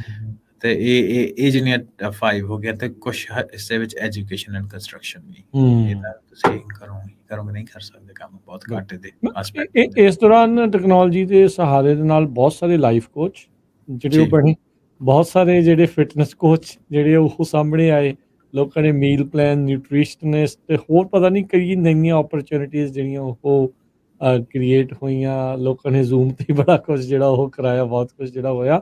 ਇਹ ਆ ਵੀ ਦੇਖਣਾ ਚਾਹੀਦਾ ਡਿਸਟੈਂਸ ਲਰਨਿੰਗ ਲੋਕਾਂ ਨੂੰ ਕਰਨ ਦਾ, ਰਿਮੋਟ ਲਰਨਿੰਗ ਕਰਨ ਦਾ ਮੌਕਾ ਮਿਲਿਆ, ਲੋਕ ਪੜ੍ਹਾਉਣ ਦਾ ਜਿਹੜਾ ਰਿਮੋਟਲੀ ਜਿਹੜਾ ਉਹ ਉਸ ਚੀਜ਼ ਦਾ ਵੀ ਮੌਕਾ ਮਿਲਿਆ। ਸੋ ਇੰਡਸਟਰੀਜ਼ ਤਾਂ ਹੈਗੀਆਂ ਆ, ਮੇ ਬੀ ਉਹ ਇੰਨੀਆਂ ਜ਼ਿਆਦੀਆਂ ਨਹੀਂ ਹੁਣ ਦੁਬਾਰਾ ਵਧਣਗੀਆਂ, ਪਰ there opportunities will be there. So ਆਪਾਂ ਨੂੰ ਜ਼ਰੂਰ ਇਹਨਾਂ ਸਾਰੀਆਂ ਚੀਜ਼ਾਂ ਵੱਲ ਦੇਖਦੇ ਰਹਿਣਾ ਚਾਹੀਦਾ ਹੈ। ਜੀ ਬਿਲਕੁਲ। ਸੋ ਡੈਫੀਨੇਟਲੀ ਡੇਟਾ ਸਾਰੇ ਸਾਹਮਣੇ ਰੱਖਣ ਦਾ ਫਾਇਦਾ ਸਿਰਫ ਆਪਾਂ ਬੈਨੀਫਿਟ ਇਹੀ ਸੋਚਦੇ ਆ ਵੀ ਜਿੱਦਾਂ ਪਹਿਲਾਂ ਗੱਲ ਕੀਤੀ ਕਿ ਜਿਹੜੇ ਡਿਜ਼ਾਇਰ ਕਰਦੇ ਆ, ਜਿਹੜੇ ਚਾਹੁੰਦੇ ਸੀ ਵਰਕ ਫਰੋਮ ਹੋਮ ਕਰੀਏ, ਉਹ ਕਿਹੜੀ ਇੰਡਸਟਰੀ ਵਿੱਚ ਜਾ ਸਕਣ, ਤੁਸੀਂ ਇਸ ਡੇਟਾ ਤੋਂ ਅੰਦਾਜ਼ਾ ਲਾ ਸਕਦੇ ਹੋ। ਇਸ ਤੋਂ ਬਾਅਦ ਜਿਹੜੇ ਦੂਸਰਾ ਆਪਣੇ ਲੋਕਾਂ ਨੂੰ ਇੰਪੈਕਟ ਹੁੰਦਾ, ਕਿਉਂਕਿ ਆਪਣੇ ਵਿੱਚੋਂ ਕਾਫੀ ਲੋਕ ਬਿਜ਼ਨਸ ਓਨਰ ਆ, ਹੈ ਨਾ, ਤੇ ਉਹ ਜੇ ਚਾਹੁੰਦੇ ਕਿ ਅਸੀਂ ਕਿਹੜਾ ਬਿਜ਼ਨਸ, ਕਿਹੜੇ ਏਰੀਏ ਵਿੱਚ ਬਿਜ਼ਨਸ ਕਰੀਏ, ਸੋ ਉਹਦੇ ਵਿੱਚ ਆਪਾਂ ਨੂੰ ਇਹ ਧਿਆਨ ਰੱਖਣ ਦੀ ਲੋੜ ਆ ਕਿ ਜਦੋਂ ਵਰਕ ਫਰੋਮ ਹੋਮ ਹੁੰਦਾ, ਆਪਾਂ ਪਹਿਲੇ ਵੀ ਗੱਲ ਕੀਤੀ ਕਿ ਸਿਟੀਜ਼ ਨੂੰ ਜਾਂ ਆਸੇ-ਪਾਸੇ ਦੇ ਬਿਜ਼ਨਸ ਤੋਂ ਜਿੱਥੇ ਫੁੱਟ ਟ੍ਰੈਫਿਕ ਹੁੰਦੀ ਸੀ ਕੋਵਿਡ ਤੋਂ ਪਹਿਲਾਂ, ਨਹੀਂ ਰਹੀ ਜਾਂ ਘਟ ਗਈ, ਹੈ ਨਾ। ਸੋ ਉਸ ਤੋਂ ਬਾਅਦ ਹੁਣ ਹਾਈਬ੍ਰਿਡ ਸਿਸਟਮ ਵੱਡੀਆਂ ਕੰਪਨੀਜ਼ ਦੇ ਵਿੱਚ ਕਾਫੀ ਚੱਲਿਆ। ਸੋ ਉਹਦੇ ਵਿੱਚ ਇੱਕ ਅੰਦਾਜ਼ਾ ਲਾਇਆ ਜਾ ਰਿਹਾ ਕਿ ਜਿਹੜੀਆਂ ਵੱਡੀਆਂ US ਸਿਟੀਜ਼ ਆ, ਜਿੱਥੇ ਵਰਕ ਫਰੋਮ ਹੋਮ ਡੇਜ਼ ਦਾ ਮਤਲਬ ਹੁੰਦਾ ਵਾ ਕਿ ਹਾਈਬ੍ਰਿਡ ਡੇਜ਼ ਦੇ ਉਹ ਦਿਨ ਜਿਹਦੇ ਵਿੱਚ ਆਮ ਤੌਰ ਦੇ ਉੱਤੇ ਕਹਿ ਦਿੰਦੇ ਕੋਈ ਕੰਪਨੀ ਵੀ ਤੁਸੀਂ ਨਾ ਸੋਮਵਾਰ, ਮੈਂ ਐਗਜ਼ਾਮਪਲ ਲੈ ਰਿਹਾ ਕਿ ਸੋਮਵਾਰ, ਮੰਗਲਵਾਰ ਤੇ ਸ਼ੁੱਕਰਵਾਰ, ਇਹ 3 ਦਿਨ ਤੁਸੀਂ ਕਰਨਾ, ਜਾਂ ਸੋਮਵਾਰ, ਮੰਗਲਵਾਰ ਤੇ ਵੀਰਵਾਰ, ਇਹ ਦਿਨ ਤੁਸੀਂ ਕੰਮ ਤੇ ਆਉਣਾ, ਜਾਂ 2 ਦਿਨ ਤੁਸੀਂ ਛੁੱਟੀ ਕਰ ਲਓ, ਹੈ ਨਾ। ਕਾਫੀ ਸਟੈਂਡਰਡ ਕੀਤਾ ਹੋਇਆ ਕਾਫੀ ਬਿਜ਼ਨਸ ਓਨਰਸ ਨੇ। ਸੋ ਉਹਦੇ ਵਿੱਚ ਇਹ ਦੇਖਦੇ ਆ ਕਿ ਜਿਹੜੇ ਵੱਡੀਆਂ US ਸਿਟੀਜ਼ ਆ, ਉਹਨਾਂ ਦੇ ਵਿੱਚ ਜਿਹੜੇ EMPLOYEE ਵਰਕ ਫਰੋਮ ਹੋਮ ਡੇ ਹੁੰਦੇ ਆ, ਉਹਦੇ ਤੋਂ ਸਿਟੀ ਨੂੰ ਓਵਰਆਲ ਜਿਹੜਾ ਨੁਕਸਾਨ ਆ, ਤਕਰੀਬਨ $2,000 ਤੋਂ $5,000 ਪਰ EMPLOYEE ਨੁਕਸਾਨ ਹੁੰਦਾ। ਸੋ ਇੰਨਾ ਜ਼ਿਆਦਾ, ਹੈ ਨਾ। ਸੋ ਇਹਦੇ ਵਿੱਚ ਉਹਨਾਂ ਕੁਛ ਸ਼ਹਿਰਾਂ ਦਾ ਨਾਂ ਲਿਆ, ਹੈ ਨਾ। ਸੋ ਉਹਦੇ ਵਿੱਚ ਵਾਸ਼ਿੰਗਟਨ DC ਨੰਬਰ 1 ਦੇ ਉੱਤੇ, ਹੈ ਨਾ। ਠੀਕ ਹੈ। Atlanta number 2, Phoenix, Los Angeles, New York ਤੇ ਸੈਨ ਫਰਾਂਸਿਸਕੋ। ਫਿਰ ਇਹਨਾਂ ਸਿਟੀ ਦੇ ਵਿੱਚ ਰਿਡਕਸ਼ਨ ਆਫ ਪਰਸਨ ਡੇ। ਤੇ ਜੇ ਅਸੀਂ ਇਹੀ ਜਿਹੜਾ ਡੇਟਾ ਰਿਡਕਸ਼ਨ ਇਨ ਸਪੈਂਡਿੰਗ ਦੀ ਗੱਲ ਕਰੀਏ, ਤੇ ਅਗੇਨ ਨਿਊਯਾਰਕ ਸਭ ਤੋਂ ਵੱਧ, ਹੈ ਨਾ। ਫਿਰ Los Angeles, Washington DC, Atlanta, Miami, San Francisco, ਹੈ ਨਾ। ਤੇ ਨਿਊਯਾਰਕ ਨੂੰ ਸਭ ਤੋਂ ਵੱਧ ਜਿਹੜਾ ਉਹ ਘਾਟਾ ਪਿਆ, ਤਕਰੀਬਨ ਪਰ EMPLOYEE $4,500 ਪਰ EMPLOYEE। ਤੇ ਬੇਸਿਕਲੀ ਉਹ ਸ਼ਹਿਰ ਜਿੱਥੇ ਬਹੁਤ ਜ਼ਿਆਦਾ EMPLOYMENT ਦੀ ਬਿਜ਼ਨਸ ਹੈਗੇ ਆ, ਜਾਂ EMPLOYE ਜਿੱਥੇ ਜਿੰਨੀ ਚਹਿਲ ਕਦਮੀ ਰਹੀ ਸੀ, ਉਹਨਾਂ ਹੀ ਬਸ 'ਚ ਨੁਕਸਾਨ ਵੀ ਉਹਨਾਂ ਨੂੰ ਸਭ ਤੋਂ ਵੱਧ ਹੀ ਹੋਇਆ। ਸੋ ਆਪਾਂ ਜਾਂਦੇ ਕਿਉਂਕਿ ਇਸ ਤੋਂ ਬਾਅਦ ਆਪਾਂ ਇੱਕ ਬ੍ਰੇਕ ਲੈਣੀ, ਬ੍ਰੇਕ ਤੋਂ ਬਾਅਦ ਕੁਝ ਟੈਕ ਦੀਆਂ ਜਿਹੜੀਆਂ ਖਬਰਾਂ ਲੇਟੈਸਟ ਚੱਲ ਰਹੀਆਂ ਉਸ ਉੱਤੇ ਆਪਾਂ ਨਜ਼ਰ ਮਾਰਾਂਗੇ। ਅਜੇ ਵੀ ਜਿਹੜੀਆਂ ਟਾਈਪਸ ਆਫ ਰਿਮੋਟ ਜੌਬ, ਜੇ ਕੋਈ ਸੋਚ ਰਿਹਾ ਵੀ ਕੀ ਆਪਾਂ ਇਸ ਪਾਸੇ ਵੱਲ ਨੂੰ ਜਾ ਸਕਦੇ ਹਾਂ, software engineer, assistants, business analyst, database ਦੇ ਨਾਲ writers, financial analyst, customer service representative, app ਜਾਂ ਵੈਬ ਡਿਜ਼ਾਈਨਰ, ਇੱਥੋਂ ਤੱਕ ਕਿ ਹੁਣ ਟੀਚਿੰਗ ਦੀ ਵੀ ਆਪਾਂ ਗੱਲ ਕੀਤੀ ਸੀ। ਇੱਕ ਜਿਹੜਾ ਬਾਈਲਿੰਗੁਅਲ ਇੰਟਰਪ੍ਰੇਟਰ, ਆਪਣੇ ਪੰਜਾਬੀਆਂ ਦੇ ਲਈ ਇਹ ਵਧੀਆ ਓਪਰਚੁਨਿਟੀ ਹੋ ਸਕਦੀ, ਜਿਹਨੂੰ ਅੰਗਰੇਜ਼ੀ ਪੰਜਾਬੀ ਜਿਹੜੀ ਉਹ ਆਉਂਦੀ ਆ।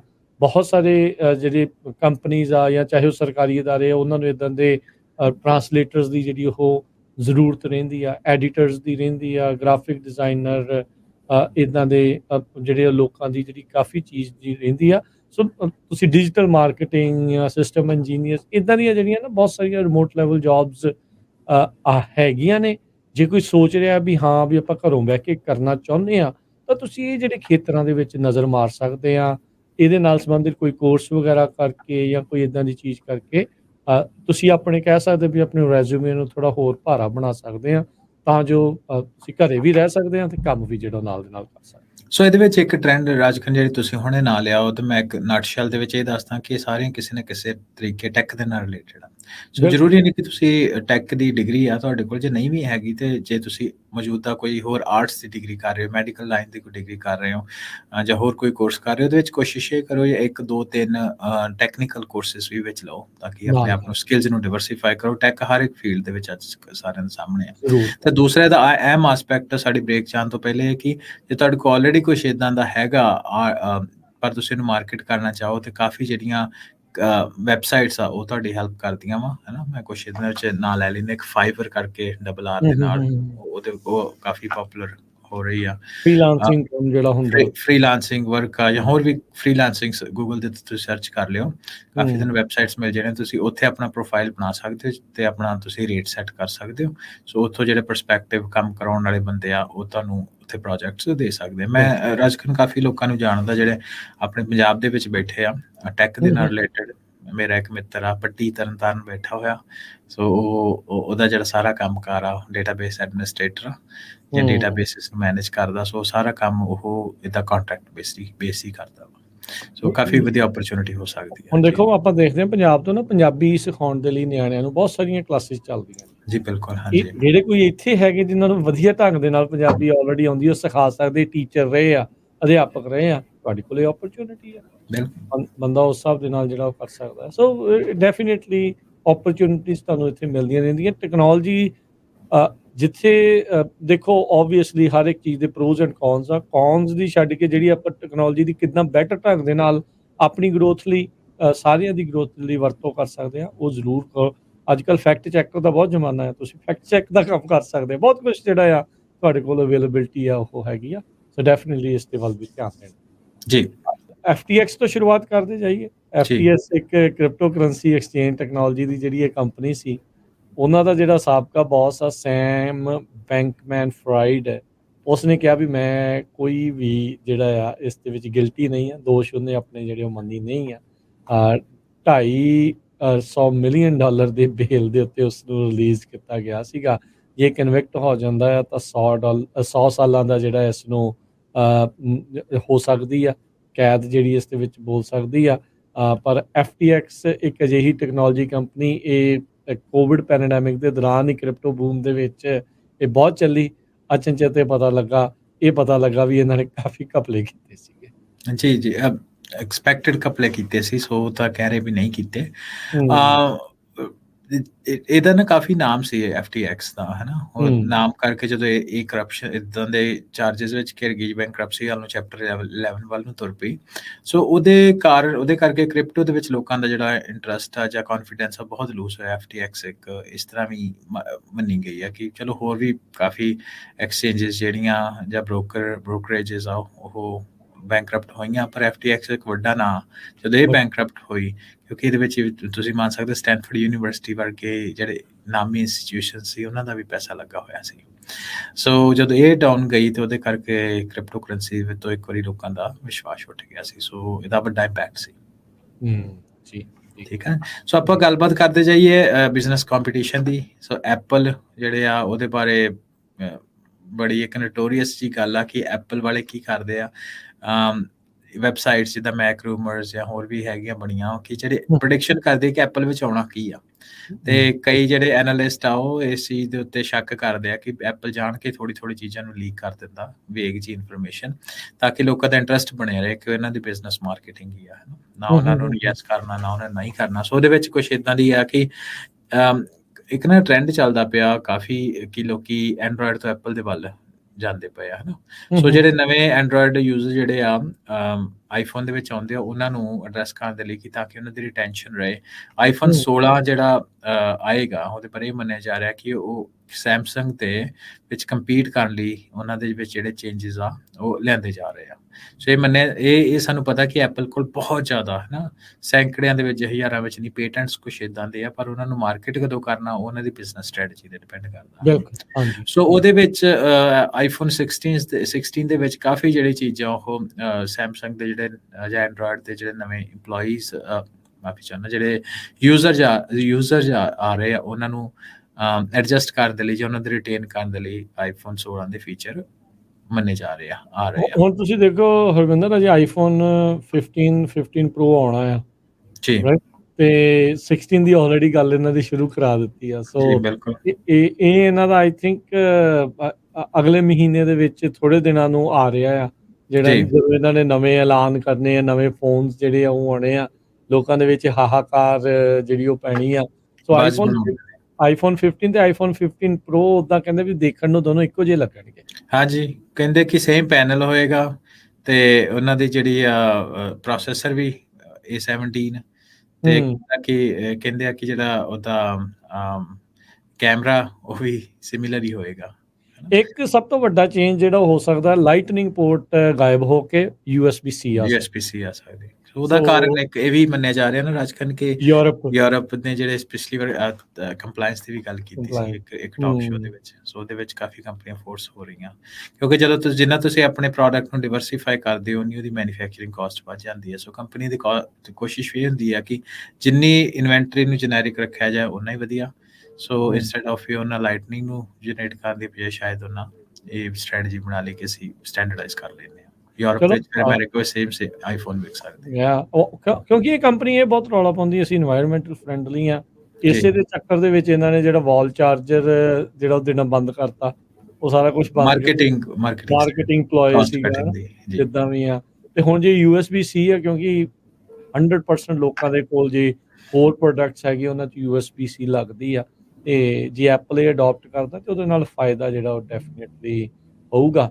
ਕੀ ਇਹ USB-C ਹੁਣ ਇਹਨਾਂ ਦੇ ਮੈਕਬੁੱਕਸ ਦੇ ਵਿੱਚ ਤਾਂ ਆ ਹੀ ਰਹੀ ਆ ਆਲਰੇਡੀ, ਹੁਣ ਜੀ ਬਿਲਕੁਲ ਆ ਰਹੀ ਆ ਆਈਪੈਡਸ ਦੇ ਵਿੱਚ, ਤੇ ਜੇ ਇਸ ਤਰੀਕੇ ਦੇ ਨਾਲ ਆਉਣ ਲੱਗ ਜੂਗੀ, ਆਈ ਥਿੰਕ ਲੋਕ ਜਿੱਦਾਂ ਤੁਸੀਂ ਕਿਹਾ ਨਾ ਵੀ ਰਿਟੇਨ ਕਰਨੇ ਜਾਂ ਇਹ ਚੀਜ਼ ਕਰਨੀ, ਉਹਦੇ ਨਾਲ ਥੋੜਾ ਜਿਹਾ ਸੌਖਾ ਆ ਉਹ ਹੋ ਜਾਂਦਾ ਆ। ਉੱਦਾਂ ਕਹਿੰਦੇ ਵੀ ਆਇਡੈਂਟੀਕਲ ਹੋਣਗੇ, ਵੇਖਣ ਨੂੰ ਵੀ ਆਈਫੋਨ 14 ਪ੍ਰੋ ਵਰਗੇ ਹੋਣਗੇ, ਪਰ ਮੇ ਬੀ ਥੋੜਾ ਬਹੁਤਾ ਇਨਸਾਈਡ ਜਿਹੜਾ ਉਹ ਡਿਫਰੈਂਟ ਹੋਊਗਾ। ਪਰ ਜੇ ਕੋਈ ਸੋਚ ਰਿਹਾ ਵੀ ਅਸੀਂ ਵੱਡਾ ਚੇਂਜ ਕਰਨਾ ਹੈ, ਤੇ then I think iPhone 16 will be the phone to look forward to. ਉਹਦੇ ਵਿੱਚ ਜਿਹੜੀ ਇੱਕ ਚਾਈਨੀਜ਼ ਵੈਬਸਾਈਟ ਹੈਗੀ ਆ ਵੀਬੂ ਕਰਕੇ, ਉਹ ਇਹ ਕਹਿ ਰਹੇ ਆ ਵੀ ਉਹਨਾਂ ਦੇ ਜਿਹੜੇ ਫੋਨ ਦੇ ਜਿਹੜੇ ਕੈਮਰਾਜ਼ ਆ, ਉਹਨਾਂ ਨੂੰ ਇੱਕ ਵੱਡਾ ਮੇਜਰ ਅਪਗ੍ਰੇਡ ਆ ਉਹ ਆਈਫੋਨ 16 ਪ੍ਰੋ 16 ਪ੍ਰੋ ਮੈਕਸ ਦੇ ਵਿੱਚ ਆਉਣ ਜਾ ਰਿਹਾ ਆ। ਜਿਹੜਾ ਮੇਨ ਕੈਮਰਾ ਸੈਂਸਰ ਉਹ 12% ਪਹਿਲੋਂ ਦੇ ਨਾਲੋਂ ਵੱਡਾ ਜਿਹੜਾ ਉਸ ਦੇ ਵਿੱਚ ਹੋ ਸਕਦਾ ਹੈ। ਸੋ ਦੇਖੋ ਕੀ ਜਿਹੜਾ ਇਸ ਦੇ ਵਿੱਚ ਬਣਦਾ ਆ। ਪਰ ਆਪਾਂ ਨੂੰ ਇਹ ਵੀ ਪਤਾ ਵੀ ਜਿਹੜੇ ਆਈਫੋਨ ਦੇ ਦੀਵਾਨੇ ਆ, ਉਹਨਾਂ ਨੇ ਲੈਣਾ ਦੇ ਵਿੱਚ ਕਿਸੇ ਟਾਈਮ ਦੇ ਉੱਤੇ ਲੈਣਾ 'ਚ ਕਈ ਦਿਨ ਲੱਗ ਕੇ ਲੈਂਦੇ ਸੀਗੇ, ਹੁਣ ਉਹ ਚੱਲਣ ਤਾਂ ਆਪਣੇ ਨਾਲੋਂ ਘਟਿਆ ਆ, ਪਰ ਇਵੈਂਚੁਅਲੀ ਅਪਗ੍ਰੇਡ ਵੱਲ ਨੂੰ ਜਿਹੜੇ ਉਹ ਲੋਕ ਵੱਧਦੇ ਜ਼ਰੂਰ। ਜੀ, ਸੋ ਅੱਗੇ ਗੱਲ ਕਰਦੇ ਹਾਂ ਬੜੀ ਇੰਪੋਰਟੈਂਟ ਐਨਵੀਡੀਆ ਦੀ, ਹੈ ਨਾ। ਸੋ ਐਨਵੀਡੀਆ ਕੰਪਨੀ ਜਿਹੜੀ ਚਿਪਸ ਬਣਾਉਂਦੀ ਆ, ਉਹਦੇ ਵਿੱਚ ਅਸੀਂ ਕਾਫੀ ਸਮੇਂ ਤੋਂ ਗੱਲਾਂ ਕਰਦੇ ਆ ਰਹੇ ਹਾਂ ਆਰਟੀਫਿਸ਼ੀਅਲ ਇੰਟੈਲੀਜੈਂਸ ਦੀ। ਆਰਟੀਫਿਸ਼ੀਅਲ ਇੰਟੈਲੀਜੈਂਸ ਦੇ ਵਿੱਚ ਕੰਪਿਊਟ ਪਾਵਰ ਦੀ ਕਾਫੀ ਲੋੜ ਹੁੰਦੀ ਆ। ਸੋ ਜਿਹੜੇ ਟੈਕ ਦੇ ਵਿੱਚ ਆ, ਲੋਕੀ ਜਾਣਦੇ ਕਿ ਐਨਵੀਡੀਆ ਦਾ ਚਿਪਸ ਦੇ ਵਿੱਚ ਨਾਮ ਬਹੁਤ ਬੋਲਦਾ, ਹੈ ਨਾ। ਸੋ ਪਿਛਲੇ ਉਹਨਾਂ ਕੁਝ ਸਮੇਂ ਦੇ ਵਿੱਚ ਜਦੋਂ ਸਾਰੀਆਂ ਹੀ ਤਕਰੀਬਨ ਟੈਕ ਕੰਪਨੀ, ਆਲਮੋਸਟ ਜ਼ਿਆਦਾ ਟੈਕ ਕੰਪਨੀਜ਼ ਜਿਹੜੀਆਂ ਉਹ ਥੱਲੇ ਵੱਲ ਨੂੰ ਜਾ ਰਹੀਆਂ, ਤੇ ਜਿਹੜੇ ਐਨਵੀਡੀਆ ਦੇ ਜਿਹੜੇ ਰਿਜ਼ਲਟ ਸੀ, ਉਹਨਾਂ ਕਿਹਾ ਕਿ ਜਿਹੜੇ ਸਾਡਾ ਰੈਵਨਿਊ ਆ, ਉਹ ਆਰਟੀਫਿਸ਼ੀਅਲ ਇੰਟੈਲੀਜੈਂਸ ਦੀ ਡਿਮਾਂਡ ਕਰਕੇ ਜਿਹੜੇ ਸਾਡੇ ਚਿਪਸ ਦਾ ਰੈਵਨਿਊ ਬਹੁਤ ਵਧਿਆ। ਸੋ ਇੱਕ ਦਿਨ ਦੇ ਵਿੱਚ ਰਾਜਕਨ ਕਿਸੇ ਟਾਈਮ ਦੇ ਉੱਤੇ ਮੈਂ ਦੇਖਦਾ ਸੀ ਆਫਟਰ ਆਵਰਸ 32%, ਹਿਊਜ ਨੰਬਰ ਹੁੰਦਾ, 32% ਉਹਨਾਂ ਦਾ ਆਫਟਰ ਆਵਰ ਸਟਾਕ ਉਸ ਦਿਨ ਵਧਿਆ ਸੀ। ਸੋ ਇਹ ਐਨਵੀਡੀਆ ਦੇ ਜਿਹੜੇ ਚਿਪ ਦੀ ਇੰਨੀ ਚਰਚਾ ਕਿਉਂ ਹੈ? ਇਹ ਆਰਟੀਫਿਸ਼ੀਅਲ ਇੰਟੈਲੀਜੈਂਸ ਦੇ ਨਾਲ ਐਨਵੀਡੀਆ ਦੇ ਮੋਸਟਲੀ ਆਪਾਂ ਦੇਖਦੇ ਵੀ ਗੇਮਿੰਗ ਕਾਰਡ ਜਾਂ ਗ੍ਰਾਫਿਕ ਕਾਰਡ ਜ਼ਿਆਦਾ ਜਿਹੜੇ ਚਰਚਿਤ ਜਿਹੜੇ ਉਹ ਰਹਿੰਦੇ ਆ, ਇਹ ਗੇਮਿੰਗ ਦੇ ਭਵਿੱਖ ਨੂੰ ਲੈ ਕੇ ਇੰਨਾ ਜ਼ਿਆਦਾ ਵੱਧ ਗਿਆ? ਗੇਮਿੰਗ ਦੇ ਭਵਿੱਖ ਨੂੰ ਵੀ ਲੈ ਕੇ ਵਧਿਆ, ਪਰ ਉਹਨਾਂ ਦੇ ਜਿਹੜੇ ਨਾ ਜਿੱਦਾਂ ਇੱਕ ਉਹਨਾਂ ਨਵੀਂ ਟੈਕਨੋਲੋਜੀ ਆ, ਉਹਦਾ ਗੇਮਿੰਗ ਨੂੰ ਲੈ ਕੇ, ਕਿਉਂਕਿ ਗੇਮਿੰਗ ਵਿੱਚ ਵੀ ਵਰਚੁਅਲ ਰਿਐਲਿਟੀ ਜਾਂ ਕਈ ਚੀਜ਼ਾਂ ਜਿਹੜੀਆਂ ਚੱਲਦੀਆਂ ਪਈਆਂ, ਸੋ ਇਹ ਸਾਰੀ ਚੀਜ਼ਾਂ ਇਸ ਹਿਸਾਬ ਦੇ ਨਾਲ ਇਕੱਠੀਆਂ ਹੀ ਆ। ਸੋ ਗੇਮਿੰਗ ਕਾਰਡ ਦੇ ਵਿੱਚ ਜਦੋਂ ਤੁਸੀਂ ਮੈਂ ਇਹਦੇ ਵਿੱਚ ਇੱਕ ਐਗਜ਼ਾਮਪਲ ਲੈਣਾ, ਥੋੜਾ ਜਿਹਾ ਆਪਾਂ ਸਾਈਡ ਨੂੰ ਚਲੇ ਜਾਂਦੇ ਥੋੜਾ ਜਵਾਬ ਦੇਣ ਦੇ ਲਈ, ਕਿ ਮੈਟਾਵਰਸ ਦੀ ਗੱਲ ਆ ਜਾਂਦੀ, ਉਹ ਵੀ ਆਰਟੀਫਿਸ਼ੀਅਲ ਇੰਟੈਲੀਜੈਂਸ ਬੇਸਡ ਹੀ ਆ, ਹਨਾ। ਤੇ ਮੈਟਾਵਰਸ ਨੂੰ ਬਣਾਉਣ ਦੇ ਲਈ ਜਾਂ ਸਸਟੇਨ ਕਰਨ ਦੇ ਲਈ ਆਪਾਂ ਨੂੰ ਗ੍ਰਾਫਿਕਸ ਦੀ ਲੋੜ ਹੁੰਦੀ ਆ। ਤੇ ਐਨਵੀਡੀਆ ਨੇ ਅਜੇ ਥੋੜੇ ਦਿਨ ਪਹਿਲਾਂ ਹੀ ਅਨਾਉਂਸ ਕੀਤਾ ਏਸ ਕਰਕੇ, ACE, ਜਿਹਦਾ ਮਤਲਬ ਹੈ Nvidia avatar cloud engine games. So basically ਉਹ ਕੀ ਆ, ਆਰਟੀਫਿਸ਼ੀਅਲ ਇੰਟੈਲੀਜੈਂਸ ਬੇਸਡ ਗੇਮਸ ਵਾਸਤੇ ਹੀ ਆ। ਇਹ ਆਰਟੀਫਿਸ਼ੀਅਲ ਇੰਟੈਲੀਜੈਂਸ ਬੇਸਡ ਉਹ ਸਰਵਿਸ ਆ, ਜਿਹੜੀ ਕਿ ਜਦੋਂ ਤੁਸੀਂ ਗੇਮ ਖੇਡਦੇ ਹੋ ਤਾਂ ਤੁਹਾਨੂੰ ਜ਼ਿਆਦਾ ਲੱਗੂਗਾ ਕਿ ਤੁਸੀਂ ਉਹਦੇ ਵਿੱਚ ਹੋਰ ਇੰਟੈਲੀਜੈਂਸ ਲਿਆਉਣ ਦੇ ਕਰਕੇ ਤੁਹਾਨੂੰ ਇੱਦਾਂ ਲੱਗੂਗਾ ਕਿ ਤੁਸੀਂ ਰੀਅਲ ਟਾਈਮ ਦੇ ਵਿੱਚ ਉਸ ਗੇਮ ਨੂੰ ਖੇਡ ਰਹੇ ਹੋ। ਸੋ ਉਹਦੀ ਜਿਹੜੀ ਰਿਐਲਿਟੀ ਆ, ਵਰਚੁਅਲ ਰਿਐਲਿਟੀ ਵਿੱਚ ਉਹਦਾ ਉਹਨਾਂ ਪੈਰ ਰੱਖਿਆ। ਤੇ ਸਾਨੂੰ ਪਹਿਲਾਂ ਵੀ ਗੱਲ ਕੀਤੀ ਕਿ ਫੇਸਬੁੱਕ ਇੱਕ ਕੰਪਨੀ ਜਿਹੜੀ $10 ਬਿਲੀਅਨ ਹਰ ਸਾਲ ਇਹਦੇ ਉੱਤੇ ਖਰਚ ਰਹੀ ਹੈ, ਹੋਰ ਵੀ ਕੰਪਨੀਜ਼ ਵੱਖ-ਵੱਖ ਖਰਚ ਰਹੀ, ਪਰ ਫੇਸਬੁੱਕ ਸਭ ਤੋਂ ਵੱਧ ਖਰਚ ਰਹੀ ਹੈ। ਸੋ ਉਹਦਾ ਇਨਫਰਾਸਟਰਕਚਰ ਆ ਜਿਹੜਾ, ਉਹ ਸਾਰੇ ਸਿਸਟਮ ਦਾ, ਉਹਨਾਂ ਨੂੰ ਇਹ ਐਨਵੀਡੀਆ ਵਰਗੀ ਕੰਪਨੀਆਂ ਨੇ ਐਮਪਾਵਰ ਕਰਨਾ, ਹੈ ਨਾ। ਸੋ ਉਸ ਐਮਪਾਵਰਮੈਂਟ ਦੇ ਵਿੱਚ ਉਹਨਾਂ ਨੂੰ ਬੂਸਟ ਮਿਲਿਆ, ਏਦਾਂ ਤੁਸੀਂ ਕਹਿ ਸਕਦੇ ਹੋ। ਬਿਲਕੁਲ। ਸੋ ਇੱਕ ਚੀਜ਼ ਦੱਸਦੀ ਹੈ, ਅੱਜ ਕੱਲ੍ਹ ਨਾ ਡਿਜੀਟਲ ਰੀਅਲ estate ਬਹੁਤ ਜ਼ਿਆਦਾ ਲੋਕ ਵੇਚ ਰਹੇ, ਅਜੇ ਹਾਲ ਦੀ ਘੜੀ ਬਚ ਗਈ ਉਹ ਜਿਹੜੇ ਮੈਟਾਵਰਸ ਦੇ ਵਿੱਚ ਜਿੱਦਾਂ ਚੰਨ ਦੇ ਉੱਤੇ ਜ਼ਮੀਨਾਂ ਵੇਚੀ ਜਾਂਦੇ ਸੀ ਨਾ, ਉੱਦਾਂ ਹੀ ਅਜੇ ਮੈਟਾਵਰਸ ਦੇ ਵਿੱਚ ਵੀ ਜ਼ਮੀਨਾਂ ਤੇ ਰੀਅਲ estate ਵੇਚਣ ਨੂੰ ਲੱਗੇ ਹੋਏ ਆ। ਜਿਹੜਾ ਇੱਦਾਂ ਦੇ ਟ੍ਰੈਂਡ ਤੋਂ ਜਿਹੜਾ ਬਚ ਕੇ ਰਹੋ, ਅਜੇ ਕੋਈ ਬਹੁਤੀ ਇਸ ਦੇ ਵਿੱਚ ਰਿਐਲਿਟੀ ਲੱਗਦੀ ਨਹੀਂ ਹੈਗੀ। ਕਿੰਨੇ ਕੁ ਸਾਲਾਂ ਨੂੰ ਆਊਗਾ, ਕਦੋਂ ਆਊਗਾ, who knows, ਬਟ ਅਜੇ ਬਚਾ। ਸੋ ਰਾਜਗਰ, ਮੈਂ ਇਹਨੂੰ ਇੱਕ ਡਿਫਰੈਂਟ ਤਰੀਕੇ ਦੇ ਨਾਲ, ਕੁਐਸਚਨ ਵਾਲੀ ਤੁਹਾਡੀ ਗੱਲ ਤਾਂ ਠੀਕ ਆ, ਪਰ ਇਹਨੂੰ ਮੈਂ ਡਿਫਰੈਂਟ ਤਰੀਕੇ ਦੇ ਨਾਲ ਦੇਖਦਾ ਨਾ। ਤੁਹਾਡੀ ਜੋ ਗੱਲ ਬਿਲਕੁਲ ਸਹੀ ਗੱਲ ਆ, ਪਰ ਉਹਦਾ ਮੈਂ ਹੋਰ ਥੋੜ੍ਹਾ ਜਿਹਾ ਉਹਨੂੰ ਖੋਲ ਕੇ ਐਕਸਪਲੇਨ ਕਰ ਦਿੰਦਾ ਕਿ ਦੇਖੋ ਇਹ ਸਾਰੀ ਚੀਜ਼ਾਂ ਨਾ ਫਿਊਚਰ ਬੈਟ ਦੇ ਉੱਤੇ ਆ। ਹੁਣ ਵਰਚੁਅਲ ਰਿਐਲਿਟੀ ਦੀ ਗੱਲ ਕਰਦੇ ਆ ਤੇ ਉਹਦੇ ਵਿੱਚ ਕਾਫੀ ਜਿਹੜੇ ਬਿਜ਼ਨਸ ਓਨਰ ਆ ਉਹ ਇਸ ਚੀਜ਼ ਨੂੰ ਲੈ ਕੇ ਮਾਰਕ ਜ਼ਕਰਬਰਗ ਨੂੰ ਐਡਵਾਈਸ ਕਰਦੇ ਆ, ਈਵਨ ਫੇਸਬੁੱਕ ਜਾਂ ਮੈਟਾ ਦੇ ਇਨਵੈਸਟਰ ਵੀ, ਕਿ ਅਜੇ ਟਾਈਮ ਨਹੀਂ ਹੈਗਾ, ਅਜੇ ਜਿਹੜੀ ਲੋਕਾਂ ਦੀ ਮੈਟਾਵਰਸ ਦੇ ਉੱਤੇ ਜਿਹੜੀ ਇੰਪਲੀਮੈਂਟ ਹੋਣ ਨੂੰ ਜਿੰਨੀ ਛੇਤੀ ਨਾਲ 2030 ਤੱਕ ਉਹ ਟਾਰਗੇਟ ਕਰ ਰਿਹਾ, ਸ਼ਾਇਦ ਉਨੀ ਛੇਤੀ ਅਡੋਪਸ਼ਨ ਨਹੀਂ ਹੋਏਗੀ, ਹੋਰ ਸਮਾਂ ਲੱਗੇਗਾ, ਹੈ ਨਾ। ਸੋ ਹੋ ਸਕਦਾ ਵੀ ਲੋਕੀ ਅਡੋਪਟ ਹੀ ਨਾ ਕਰਨ, ਹੈ ਨਾ, ਇਹ ਵੀ ਇੱਕ ਜਾਂ ਉਨੇ ਪੱਧਰ ਤੇ ਅਡੋਪਟ ਨਾ ਕਰਨ। ਸੋ ਇਹਦਾ ਇੱਕ ਕਾਰਨ ਇਹ ਵੀ ਹੋ ਸਕਦਾ ਕਿ ਟੈਕਨੋਲੋਜੀ ਪੱਖੋਂ ਦੇ ਵਿੱਚ ਕੋਈ ਮਾੜਾ ਨਹੀਂ, ਪਰ ਉਹਦਾ ਹਿਊਮਨ ਹੈਲਥ ਦੇ ਉੱਤੇ, ਖਾਸ ਤੌਰ ਤੇ ਮੈਂਟਲ ਹੈਲਥ ਉੱਤੇ ਕੀ ਇੰਪੈਕਟ ਆ, ਹੈ ਨਾ। ਸੋ ਕਿਉਂਕਿ ਸੋਸ਼ਲ ਮੀਡੀਆ ਨੇ ਜੀ ਓਕੂਲਸ ਕੰਪਨੀ ਜਿਹੜੀ ਮੈਟਾ ਨੇ ਖਰੀਦੀ ਆ, ਇਮਰਸਿਵ ਜਿਹੜੀ ਆਰਗੂਮੈਂਟੇਟਿਵ ਰਿਐਲਿਟੀ ਜਿਹਨੂੰ ਕਹਿੰਦੇ ਆ, ਉਹ ਤਾਂ ਹੁਣ ਜੇ ਅੱਖਾਂ ਤੇ ਐਨਕਾਂ ਲਾ ਕੇ ਉਹ ਜਿਹੜੇ ਲਾ ਕੇ ਬੈਠੇ ਰਹੇ, ਫਿਰ ਤਾਂ ਹੋਰ ਵੀ ਜ਼ਿਆਦਾ ਹਾਲਾਤ ਮਾੜਾ ਆ। ਆਲਰੇਡੀ ਆਪਾਂ ਗੱਲ ਕਰਦੇ ਰਹਿੰਦੇ ਆ ਵੀ ਟੈਕਨੋਲੋਜੀ ਨੇ ਕਿੱਦਾਂ ਟੀਨਏਜਰਸ ਦੀ, ਲੋਕਾਂ ਦੀ ਲਾਈਫ ਦੇ ਉੱਤੇ ਭੈੜਾ ਅਸਰ ਜਿਹੜਾ ਉਹ ਛੱਡਿਆ ਆ, ਸੋ ਉਹਦੇ ਨਾਲ ਤਾਂ ਕੰਮ ਬਿਲਕੁਲ ਹੀ ਠੱਪ ਜਿਹੜਾ ਆ ਉਹ ਹੋ ਜਾਵੇ। ਸੋ ਆਉਣ ਵਾਲੇ ਸਮੇਂ ਦੇ ਵਿੱਚ ਨਾ ਇਹ ਬੜੀ ਸਪੈਕੂਲੇਟਿਵ ਆਸਪੈਕਟ ਆ। ਹੋ ਸਕਦਾ ਅਡੋਪਸ਼ਨ ਹੋ ਜੇ ਤੇ ਉਸ ਟਾਈਮ ਦੇ ਉੱਤੇ ਕੀ ਹੁੰਦਾ ਕਿ ਜੇ ਅਡੋਪਸ਼ਨ ਹੋ ਜੇ ਤੇ ਜਿੰਨਾ ਸਸਤਾ ਉਹ ਸਮਾਨ ਲਿਆ ਜਾਂ ਇਨਫਰਾਸਟ੍ਰਕਚਰ ਲਿਆ, ਉਹਨਾਂ ਦੇ 4 ਪੈਸੇ ਬਣ ਜਾਣ, ਪਰ ਰਿਸਕੀ ਬੈਟ ਹੋ ਸਕਦਾ ਅਡੋਪਸ਼ਨ ਹੋਏ ਹੀ ਨਾ, ਜਿਨ੍ਹਾਂ ਨੇ ਫਿਰ ਜੋ ਲਿਆ ਉਹਨਾਂ ਤੋਂ ਵੀ ਜਾਂਦਾ ਰਹੇ।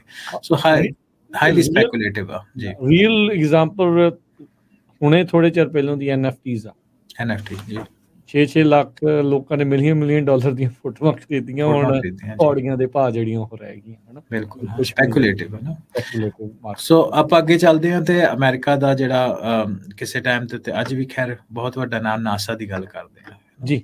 ਨਾਸਾ ਕੋਲ ਇੱਕ ਪ੍ਰੋਜੈਕਟ ਸੀ ਜਿਹਦਾ ਨਾਮ ਨਾ SLS ਰੱਖਿਆ ਸੀ, ਸਪੇਸ ਲਾਂਚ ਸਿਸਟਮ ਜੀ। ਉਹਦੇ ਵਿੱਚ ਉਹਨਾਂ ਦਾ ਇਹ ਸੀ ਕਿ ਅਸੀਂ ਚੰਨ ਦੇ ਉੱਤੇ ਜਿਹੜੇ ਬੰਦਿਆਂ ਦੀ ਆਵਾਜਾਈ ਆ ਉਹਨੂੰ ਸੌਖਿਆਂ ਬਣਾ ਦਾਂਗੇ। ਚੰਦ ਉੱਤੇ ਜਾਂਦੇ ਤਾਂ ਹੈ ਹੀ ਆ, ਪਰ ਨੀਲ ਆਰਮਸਟਰੌਂਗ ਤੋਂ ਬਾਅਦ ਕਾਫੀ ਇੱਕ ਗੈਪ ਜਿਹਾ ਪੈ ਗਿਆ ਸੀ, ਹਨਾ। ਸੋ ਟੈਕਨੋਲੋਜੀ ਐਗਜ਼ਿਸਟ ਕਰਦੀ ਹੈ, ਪਰ ਉਹਨੂੰ ਸੌਖਿਆਂ ਕਰਨ ਦੇ ਵਾਸਤੇ SLS ਦਾ ਉਹਨਾਂ ਜ਼ੋਰ ਲਾਇਆ ਸੀ। ਸੋ SLS ਦੀ ਗੱਲ ਕਰਦੇ ਆ ਤੇ ਉਹ ਰਾਜਕਰਨ ਦੱਸ ਰਿਹਾ ਕਿ 6 ਬਿਲੀਅਨ ਓਵਰ ਬਜਟ ਆ ਆਲਰੇਡੀ ਤੇ 6 ਸਾਲ ਬਿਹਾਈਂਡ ਸਕੇਜੂਲ। ਸੋ ਸਰਕਾਰੀ ਕੰਮ ਕਹਿ ਲਓ, ਏਦਾਂ ਚੱਲਦੇ ਆ। ਸੋ ਆਡਿਟ ਜਿਹੜਾ ਹੋਇਆ ਉਹਦੇ ਵਿੱਚ ਇਹ ਆ ਕਿ ਇਹ ਤਾਂ ਸਿਰਫ ਐਸਟੀਮੇਟਡ ਆ, ਪਰ additional cost and schedule increases cannot be are likely as well, ਹੈ ਨਾ, ਕੈਨੋਟ ਬੀ ਅਜੇ ਹੋਰ ਲੰਮਾ ਹੋਰ ਵੀ ਜਾ ਸਕਦਾ, ਜਿੱਦਾਂ ਹਾਈ ਸਪੀਡ ਰੇਲ ਆਪਣੀ ਚੱਲਣੀ ਹੈ ਸੈਨ ਫਰਾਂਸਿਸਕੋ ਤੋਂ LA ਤਾਈਂ, ਰੇਲ ਟੂ ਨੋਵੇਅਰ। ਹਾਂਜੀ, ਰੇਲ ਟੂ ਨੋਵੇਅਰ। ਸੋ ਉਹਦੇ ਵਿੱਚ ਇਹ ਗੱਲ ਕੀਤੀ ਕਿ ਹੁਣ ਤੱਕ ਜਿਹੜੀ ਉਹਦੀ ਕਾਸਟ ਆ ਉਹ 2025 ਤੱਕ 93 ਬਿਲੀਅਨ ਤੱਕ ਉਹਦਾ ਖਰਚਾ ਜਾ ਸਕਦਾ ਟੋਟਲ, ਹੈ ਨਾ। ਸੋ ਜਿਹੜਾ ਆਲਰੇਡੀ ਉਹਦੇ ਵਿੱਚ 24 ਬਿਲੀਅਨ ਦੇ ਕਰੀਬ ਜਿਹੜਾ ਉਹ ਖਰਚਾ ਆਲਰੇਡੀ 2022 ਤੱਕ ਹੋ ਚੱਲਿਆ ਤੇ ਜਿੰਨੀ ਓਰੀਜਨਲ ਕਾਸਟ ਸੀ ਉਹਦੇ ਵਿੱਚ 6 ਬਿਲੀਅਨ ਡਾਲਰ ਦਾ ਵਾਧਾ ਤੇ ਜਿਹੜਾ ਉਹ ਕੀਤਾ ਜਾ ਰਿਹਾ। ਸੋ ਹਾਂਜੀ, ਸੋ ਇਹਨੂੰ ਆਉਣ ਵਾਲੇ ਸਮੇਂ ਦੇ ਵਿੱਚ ਵੇਖੋ ਕੀ ਕਰਦੇ ਆ। ਇਹਨੂੰ ਇਦਾਂ ਵੀ ਨਹੀਂ ਹੁੰਦਾ ਕਿ ਜਿੱਦਾਂ ਹੁਣ NASA ਵਰਗੀ ਕੰਪਨੀ ਆ ਜਿਹੜੀ ਕਿ ਸਰਕਾਰੀ ਆ, ਉਹਨੂੰ ਕਿਸੇ ਤਰ੍ਹਾਂ ਨਾਲ ਨੈਸ਼ਨਲ ਪ੍ਰਾਈਡ ਦੇ ਨਾਲ ਵੀ, ਅਮਰੀਕਾ ਦੇ ਪ੍ਰਾਈਡ ਦੇ ਨਾਲ ਵੀ ਜੋੜਿਆ ਜਾ ਸਕਦਾ, ਹੈ ਨਾ, ਜੋੜਦੇ ਕਈ ਲੋਕ। ਨਹੀਂ, ਜਦੋਂ ਨੀਲ ਆਰਮਸਟਰਾਂਗ ਹੋਣੀ ਗਏ ਸੀ ਉਦੋਂ ਇਹੀ ਸੀਗਾ ਵੀ ਕੌਣ ਪਹਿਲੋਂ ਜਾਂਦਾ ਜੀ। ਉਦੋਂ ਕੋਈ ਸਪੈਂਡਿੰਗ ਦਾ ਰੌਲਾ ਨਹੀਂ ਸੀ, ਉਦੋਂ ਜਿੰਨੇ ਲੱਗਣ ਆਪਾਂ ਪਹਿਲੋਂ ਜਾਣਾ ਆ। ਸੋ ਆਪਾਂ ਕਿੰਨੀ ਦੀ ਸੁਣ ਹਟੇ ਆ, ਮੂਨ ਦੇ ਉੱਤੇ ਬੇਸ ਬਣਾਉਣਾ ਆ ਤਾਂ ਜੋ ਆਪਾਂ ਜਿਹੜਾ ਪੁਲਾੜ ਆ ਅੰਤਰਿਕਸ਼ ਉਸ ਨੂੰ ਐਕਸਪਲੋਰ ਕਰ ਸਕੀਏ ਹੋਰ ਬੈਟਰ। ਸੋ ਇਦਾਂ ਆ। ਜੇਮਸ ਵੈਬ ਜਿਹੜਾ ਟੈਲੀਸਕੋਪ ਆ, ਜਿਹਨੂੰ ਵਰੇ ਵੱਧ ਲੱਗੇ, ਖਰਚਾ ਵੀ ਵੱਧ ਹੋਇਆ, ਪਰ ਜਿਹੜੀਆਂ ਅੱਜ ਉਹ ਤਸਵੀਰਾਂ ਆਪਾਂ ਨੂੰ ਦਿਖਾ ਰਿਹਾ ਆ ਸਪੇਸ ਦੀਆਂ, ਅੰਤਰਿਕਸ਼ ਦੀਆਂ, ਉਹ ਦੇਖ ਕੇ ਬੰਦਾ ਦੰਗ ਵੀ ਰਹਿ ਜਾਂਦਾ, ਹੈਰਾਨ ਵੀ ਹੋ ਜਾਂਦਾ। ਸੋ ਕਈ ਵਾਰੀ ਲੱਗਦਾ ਵੀ ਮਨੀ ਵੈਲ ਸਪੈਂਟ ਆ ਵੀ ਇਹਦੇ ਵਿੱਚ ਕਿੰਨਾ ਜਿਹੜਾ। ਸੋ ਉਹਦੇ ਕਰਕੇ ਰਾਜਕਰਨ ਇੱਦਾਂ ਕਿ ਕਾਫੀ ਪ੍ਰਾਈਵੇਟ ਪਲੇਅਰ ਵੀ ਸਪੇਸ ਇੰਡਸਟਰੀ ਦੇ ਵਿੱਚ ਆਏ ਆ, ਹਨਾ। ਟੈਕ ਦੇ ਵੱਡਾ SpaceX ਆ ਜਿਹਨੇ ਕਿਹਾ ਵੀ ਅਸੀਂ ਸਸਤੇ 'ਚ ਕਰਨ ਨੂੰ ਤਿਆਰ ਆ, ਹਨਾ। ਹਾਂਜੀ, SpaceX ਹੈਗਾ, ਹੋਰ ਵੀ ਹੈ ਨਾ, ਹੋਰ ਵੀ ਕਾਫੀ ਕੰਪਨੀ ਜਿਹੜੀਆਂ UK ਬੇਸਡ, ਆਈ ਥਿੰਕ ਉਹਦਾ ਨਾਂ ਜੇ ਮੈਂ ਗਲਤ ਨਾ ਹੋਵਾਂ ਤੇ ਬਲੂ ਆਰਬਿਟ ਕਰਕੇ ਆ, ਤੇ ਇਦਾਂ ਦੀਆਂ ਹੋਰ ਵੀ ਕੰਪਨੀਜ਼ ਆ, ਉਹ ਵੀ ਇਸ ਸੈਕਟਰ ਦੇ ਵਿੱਚ ਆਈਆਂ। ਪਰ ਕਈ ਵਾਰ ਇਦਾਂ ਹੁੰਦਾ ਨਾ ਕਿ ਜਦੋਂ ਮੈਂ ਨੈਸ਼ਨਲ ਪ੍ਰਾਈਡ ਦਾ ਨਾਂ ਇਸ ਲਈ ਲੈ ਕੇ ਆਇਆ ਸੀ ਕਿ ਜਿਹੜੀ ਫੰਡਿੰਗ ਹੋਈ ਇੱਦਾਂ ਦੀ ਸਰਕਾਰੀ ਆਰਗੇਨਾਈਜੇਸ਼ਨਸ ਨੂੰ। ਉਹ ਡਿਸਪਾਈਟ ਕਿ ਇੱਦਾਂ ਦੇ ਉਹਨਾਂ ਦੇ ਐਕਸਟਰਾ ਬਜਟ ਬਿਹਾਈਂਡ ਸਕੈਜੂਲ ਚੱਲਦੇ, ਪਰ ਫਿਰ ਵੀ ਗਵਰਨਮੈਂਟਸ ਉਹਨਾਂ ਨੂੰ ਕਈ ਵਾਰ ਫੰਡ ਕਰ ਦਿੰਦੀ, ਮੋਸਟਲੀ ਫੰਡ ਕਰ ਦਿੰਦੀਆਂ, ਕਿਉਂਕਿ ਉਹਦਾ ਜਿਹੜਾ ਉੱਦਾਂ ਟੈਕਨੀਕਲ ਬੈਨੀਫਿਟ ਸ਼ਾਇਦ ਉਹਨਾਂ ਨਹੀਂ, ਪਰ ਜਿੱਦਾਂ ਮੈਸੇਜ ਨੂੰ nation as a nation building concept ਦੇ ਵਿੱਚ ਉਹਦਾ ਬੈਨੀਫਿਟ ਹੁੰਦਾ, ਸੋ ਉਸ ਤਰੀਕੇ ਦੇ ਨਾਲ ਉਹਨੂੰ ਲੈ ਲੈਂਦੇ ਆ। ਜੀ ਰਾਜ ਕਰ। ਸੋ ਸਮਾਂ ਵੀ ਆਪਣੇ ਸਮਾਪਤ ਹੋ ਗਿਆ ਆ, ਤੇ ਆਪਾਂ ਆਉਣ ਵਾਲੇ ਵੀਕਸ ਦੇ ਵਿੱਚ ਵੀ ਇੱਦਾਂ ਹੀ ਹੋਰ ਅਪਡੇਟਸ ਟੈਕਨੋਲੋਜੀ ਦੀਆਂ ਕੀ ਲੇਟੈਸਟ ਚੱਲ ਰਹੀ ਆ ਉਹ ਤੁਹਾਨੂੰ ਦੱਸਦੇ ਜਾਵਾਂਗੇ। ਜਾਂਦੇ ਜਾਂਦੇ ਇਹ ਕਹਿ ਦਈਏ, ਈਲਨ ਮਸਕ ਦੀ ਇੱਕ ਹੋਰ ਜਿਹੜੀ ਕੰਪਨੀ ਨਿਊਰਾਲਿੰਕ, ਜਿਸ ਦੇ ਵਿੱਚ ਬ੍ਰੇਨਸ ਦੇ ਵਿੱਚ ਚਿਪ ਪਾ ਕੇ ਜਿਹੜੇ ਪੈਰਾਲਿਸਿਸ, ਬਲਾਈਂਡਨੈਸ ਜਾਂ ਹੋਰ ਜਿਹੜੇ ਡਿਸੇਬਲਡ ਲੋਕ ਆ ਉਹ ਕੰਪਿਊਟਰ ਤੇ ਮੋਬਾਈਲ ਟੈਕਨੋਲੋਜੀ, ਬਲੂਟੂਥ ਟੈਕਨੋਲੋਜੀ ਦੀ ਵਰਤੋਂ ਕਰ ਸਕਣ, ਉਸ ਦੇ ਲਈ ਹਿਊਮਨ ਟ੍ਰਾਇਲਸ ਦੇ ਲਈ FDA ਦੇ ਵੱਲੋਂ ਕਹਿੰਦੇ ਆ ਅਪਰੂਵਲ ਉਹਨਾਂ ਨੂੰ ਮਿਲ ਗਿਆ ਆ। ਇਹ ਈਲਨ ਮਸਕ ਦੀ ਕੰਪਨੀ ਨੇ ਆਪ ਕਿਹਾ, FDA ਦੇ ਵੱਲੋਂ ਕੋਈ ਇਹ ਟਿੱਪਣੀ ਨਹੀਂ, ਪਰ ਉਹਨਾਂ ਨੇ ਆਪ ਜਿਹੜਾ ਉਹ ਕਿਹਾ ਆ। FDA ਨੇ ਉੱਦਾਂ ਇਹ ਕਿਹਾ ਵੀ ਅਸੀਂ ਐਕਨੋਲੇਜ ਕਰਦੇ ਹਾਂ ਨਿਊਰਾਲਿੰਕ ਦੀ ਅਨਾਊਂਸਮੈਂਟ। ਸੋ ਇਹਦਾ ਮਤਲਬ ਆਉਣ ਵਾਲੇ ਦਿਨਾਂ 'ਚ ਜਿਹੜਾ ਪਹਿਲਾਂ ਇਹ ਮੰਕੀਜ਼ ਦੇ ਉੱਤੇ ਟੈਸਟ ਹੁੰਦੀ ਰਹੀਆਂ ਚਿਪਸ ਨਿਊਰਾਲਿੰਕ ਦੀਆਂ, ਇਹ ਲੋਕਾਂ ਦੇ ਉੱਤੇ ਜਿਹੜੀਆਂ ਉਹ ਟੈਸਟ ਹੋਣਗੀਆਂ। ਇਹ ਬ੍ਰੇਨ ਇੰਪਲਾਂਟਸ ਹੋਣਗੇ, ਜਿਹੜੇ ਖਾਸ ਕਰਕੇ ਬ੍ਰੇਨ ਦੇ ਕਰਕੇ ਡਿਸੇਬਲਡ ਲੋਕ ਨੇ, ਉਹਨਾਂ ਨੂੰ ਇੱਕ ਆਮ ਜੀਵਨ ਬਤੀਤ ਕਰਨ ਦੇ ਵਿੱਚ ਮੌਕਾ ਮਿਲ ਸਕੂਗਾ। AI ਕਿੱਦਾਂ ਵਰਤੀ ਜਾਊਗੀ ਇਹਦੇ ਵਿੱਚ, ਕਿੱਦਾਂ ਇਹ ਟੈਕਨੋਲੋਜੀ ਹੋਰ ਹੋ ਸਕਦੀ ਆ, ਇਹ ਆਉਣ ਵਾਲਾ ਸਮਾਂ ਜਿਹੜਾ ਉਹ ਦੱਸੇਗਾ। ਪਰ ਬ੍ਰੇਨ ਇੰਪਲਾਂਟਸ ਜਿਹੜੇ ਚਿਪਸ ਇੰਪਲਾਂਟਸ ਆ, ਦੇ ਆਰ ਕਮਿੰਗ। ਹਾਂਜੀ, ਤੇ ਇੱਕ ਜਾਂਦੇ ਜਾਂਦੇ ਇੱਕ ਛੋਟੀ ਜਿਹੀ ਖਬਰ ਟੈਕਨੋਲੋਜੀ ਤੋਂ ਆਪਣੇ ਕਾਫੀ ਲੋਕਾਂ ਨੂੰ ਬੜੀ ਵਧੀਆ ਲੱਗੂਗੀ ਇਹ ਗੱਲ, ਕਿ WhatsApp ਨੇ ਹੁਣ ਤੱਕ ਅਸੀਂ ਇੱਦਾਂ ਹੁੰਦਾ ਸੀ ਨਾ, ਮੈਸੇਜ ਸੈਂਡ ਕਰ ਦਿੰਦੇ ਸੀ ਤੇ ਉਹ ਕਈ ਵਾਰ ਉਹਦੇ 'ਚ ਟਾਈਪੋ ਚਲੇ ਜਾਂਦੇ ਸੀ, ਵੱਡਾ ਮੈਸੇਜ ਸੈਂਡ ਹੁੰਦਾ, ਡਿਲੀਟ ਤਾਂ ਚਲੋ ਆਪਾਂ ਕਰਨ ਦੀ ਆਪਾਂ ਕੋਲ ਆਪਸ਼ਨ ਹੈਗੀ ਆ ਥੋੜ੍ਹੇ ਸਮੇਂ ਲਈ, ਪਰ ਕਈ ਵਾਰ ਮੈਸੇਜ ਸੈਂਡ ਹੋ ਜਾਂਦਾ ਸੀ, ਉਹ 'ਚ ਕੁਛ ਟਾਈਪੋ ਹੁੰਦਾ ਸੀ ਜਾਂ ਜਾਣਕਾਰੀ ਹੋਰ ਹੁੰਦੀ ਸੀ, ਜਾਂ ਡਿਲੀਟ ਨਹੀਂ ਕਰਨਾ ਚਾਹੁੰਦੇ ਸੀ ਕੁਛ ਕਰਨਾ ਕਰਕੇ। ਸੋ WhatsApp ਨੇ ਹੁਣ ਜਿਹੜੇ ਆਪਣੇ ਯੂਜ਼ਰਸ ਆ ਉਹਨਾਂ ਨੂੰ ਮੈਸੇਜਸ ਜਿਹੜੇ ਉਹ ਐਡਿਟ ਕਰਨ ਦੀ ਆਪਸ਼ਨ ਦੇ ਦਿੱਤੀ ਆ। ਸੋ ਤਕਰੀਬਨ ਤੁਸੀਂ 15 ਮਿੰਟ ਤੱਕ ਜਦੋਂ ਤੁਸੀਂ ਮੈਸੇਜ ਸੈਂਡ ਕੀਤਾ, ਉਹਦੇ ਵਿੱਚ ਤੁਸੀਂ ਉਹਨੂੰ ਉਹਦੇ ਵਿੱਚ ਚੇਂਜਸ ਕਰ ਸਕਦੇ ਹੋ। ਉਹਦੇ ਵਿੱਚ ਤੁਸੀਂ ਸਪੈਲਿੰਗ ਕਰੈਕਟ ਕਰ ਸਕਦੇ ਹੋ, ਜ਼ਿਆਦਾ ਡਿਟੇਲਸ ਐਡ ਕਰ ਸਕਦੇ ਹੋ, ਜਾਂ ਹੋਰ ਵੀ ਕੋਈ ਵੀ ਜਨਰਲ ਤੁਸੀਂ ਉਹਦੇ ਵਿੱਚ ਜੇ ਕੋਈ ਚੇਂਜ ਕਰਨੀ ਹੈ ਤੁਸੀਂ 15 ਮਿੰਟ ਤੱਕ ਕਰ ਸਕਦੇ ਹੋ। ਮੈਨੂੰ ਲੱਗਦਾ ਰਾਜ ਕਰਨੇ ਆਪਣੇ ਲੋਕਾਂ ਦੇ ਲਈ ਇੱਕ ਬਹੁਤ ਲਾਹੇਵੰਦ ਚੀਜ਼ ਹੋਏਗੀ। ਤੱਤੇ ਕਈ ਮੈਸੇਜ ਕਰ ਲਿਆ ਹੁੰਦਾ, ਚੱਲ ਥੋੜਾ ਬੰਦਾ ਬਾਅਦ ਦੇ ਵਿੱਚ ਕਹਿੰਦਾ ਵੀ ਚੱਲ ਨਹੀਂ। ਆਈਫੋਨ ਨੇ ਰੀਸੈਂਟਲੀ ਆਪਣੇ ਜਿਹੜੇ ਨਵੇਂ iOS ਦੇ ਵਿੱਚ ਪਿਛਲੇ ਦੀ ਅਪਡੇਟਸ ਦੇ ਵਿੱਚ ਫੋਨ ਨੂੰ ਮੈਸੇਜ ਘੱਲੇ ਨੂੰ ਵਾਪਸ ਬੁਲਾਉਣਾ ਜਾਂ ਡਿਲੀਟ ਕਰ ਦੇਣਾ, ਉਹ ਆਪਸ਼ਨਸ ਜਿਹੜੀਆਂ ਉਹ ਐਡ ਕੀਤੀਆਂ ਸੀ। ਤੇ WhatsApp ਦੀ ਇੱਕ ਹੋਰ ਖਬਰ ਜਿਹੜੀ ਇਹ ਆ ਰਹੀ ਆ, ਸਕਰੀਨ ਸ਼ੇਅਰਿੰਗ WhatsApp ਦੇ ਐਂਡਰੋਇਡ ਫੋਨਸ ਦੇ ਵਿੱਚ ਆ ਰਹੀ ਆ। ਸੋ ਉਹ ਟੈਸਟ ਕਰ ਰਹੀ ਆ WhatsApp ਵਾਲੇ ਵੀ ਭਾਈ ਆਪਾਂ ਆਹ ਚੀਜ਼ ਜਿਹੜੀ ਇਸ ਦੇ ਵਿੱਚ ਕਰ ਸਕਦੇ ਹਾਂ, ਜਿੱਦਾਂ ਜ਼ੂਮ ਦੇ ਵਿੱਚ, ਮਾਈਕਰੋਸਾਫਟ ਟੀਮ, ਸਕਾਈਪ ਦੇ ਵਿੱਚ ਇੱਦਾਂ ਹੁੰਦਾ ਆ, ਤੁਸੀਂ ਆਪਣੀ ਸਕਰੀਨ ਸ਼ੇਅਰ ਕਰ ਸਕਦੇ ਹੋ ਕਿਸੇ ਦੇ ਨਾਲ।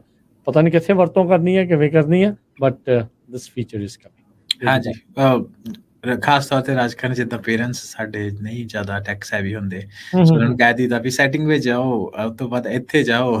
ਸੋ ਮੈਨੂੰ ਲੱਗਦਾ ਕਿ ਉਹ ਜਿਹੜੀ ਸਕਰੀਨ ਸ਼ੇਅਰਿੰਗ ਆ ਉਹਦੇ ਵਿੱਚ ਆਪਾਂ ਉਹਨਾਂ ਨੂੰ ਫਿਰ ਦੱਸ ਦਿੰਦੇ ਉਂਗਲ ਇੱਧਰ ਲੈ ਕੇ ਜਾਓ ਤੇ ਇੱਦਾਂ ਕਰੋ। ਤੇ ਇੱਦਾਂ ਹੋ ਸਕਦਾ ਵੀ ਕਿਸੇ ਨੇ ਪ੍ਰੈਜੈਂਟੇਸ਼ਨ ਦੇਣੀ ਹੋਵੇ ਕੋਈ ਰਿਮੋਟ ਪਲੇਸ ਤੇ, ਬੰਦਾ WhatsApp ਤੇ ਵੀ ਉਹ ਚੀਜ਼ਾਂ ਕਰ ਸਕਦਾ। ਆਬਵੀਅਸਲੀ ਯੂਜ਼ ਕੇਸ ਤੇ ਬਣੀ ਚਾਹੀਦੀ। ਤੇ ਹੁਣ ਲੈਣੀ ਹੈ ਜੀ ਇਜਾਜ਼ਤ, ਬੜੀ ਮਿਹਰਬਾਨੀ, ਤੇ ਮਿਲਦੇ ਹਾਂ ਆਪਣੇ ਸਾਰੇ ਸਰੋਤਿਆਂ ਨੂੰ ਅਗਲੀ ਵਾਰ। ਸਾਡੇ ਦੋਨਾਂ ਵੱਲੋਂ ਤੁਹਾਨੂੰ ਸਭ ਨੂੰ ਪਿਆਰ ਸਤਿਕਾਰ ਸਾਂਝੀ ਕੀਤੀ। ਸਤਿ ਸ੍ਰੀ ਅਕਾਲ, ਜਿਉਂਦੇ ਵਸਦੇ ਰਹੋ, ਚੜ੍ਹਦੀ ਕਲਾ ਵਿੱਚ ਰਹੋ, ਸੁਣਦੇ ਰਹੋ ਪੰਜਾਬੀ ਰੇਡੀਓ USA। ਤੇ ਇੱਕ ਗੱਲ ਫਿਰ ਮੈਂ ਕਹਿੰਦਾ ਕਿ ਫੀਡਬੈਕ ਤੁਹਾਡੀ ਬਹੁਤ ਇੰਪੋਰਟੈਂਟ ਆ, ਜਿੱਦਾਂ ਆਪਾਂ ਸ਼ੁਰੂਆਤ ਦੇ ਵਿੱਚ ਵੀ ਗੱਲ ਕੀਤੀ। ਜੇ ਕੋਈ ਇੱਦਾਂ ਦਾ ਟੌਪਿਕ ਆ ਟੈਕ ਦੇ ਰਿਲੇਟਡ ਤੁਸੀਂ ਚਾਹੁੰਦੇ ਹੋ ਕਿ ਅਸੀਂ ਉਹਨੂੰ ਆਪਣੇ ਟਾਕ ਸ਼ੋਅ ਦੇ ਵਿੱਚ ਲੈ ਕੇ ਉਹਦੇ ਬਾਰੇ ਗੱਲਬਾਤ ਕਰੀਏ, ਤੇ 408-272-5200 ਜਾਂ info@punjabiradio.usa.com ਦੇ ਉੱਤੇ ਤੁਸੀਂ ਸਾਨੂੰ ਈਮੇਲ ਭੇਜ ਸਕਦੇ ਹੋ, ਜਾਂ ਟੈਕਸਟ ਜਾਂ ਕਾਲ ਕਰ ਸਕਦੇ ਹੋ।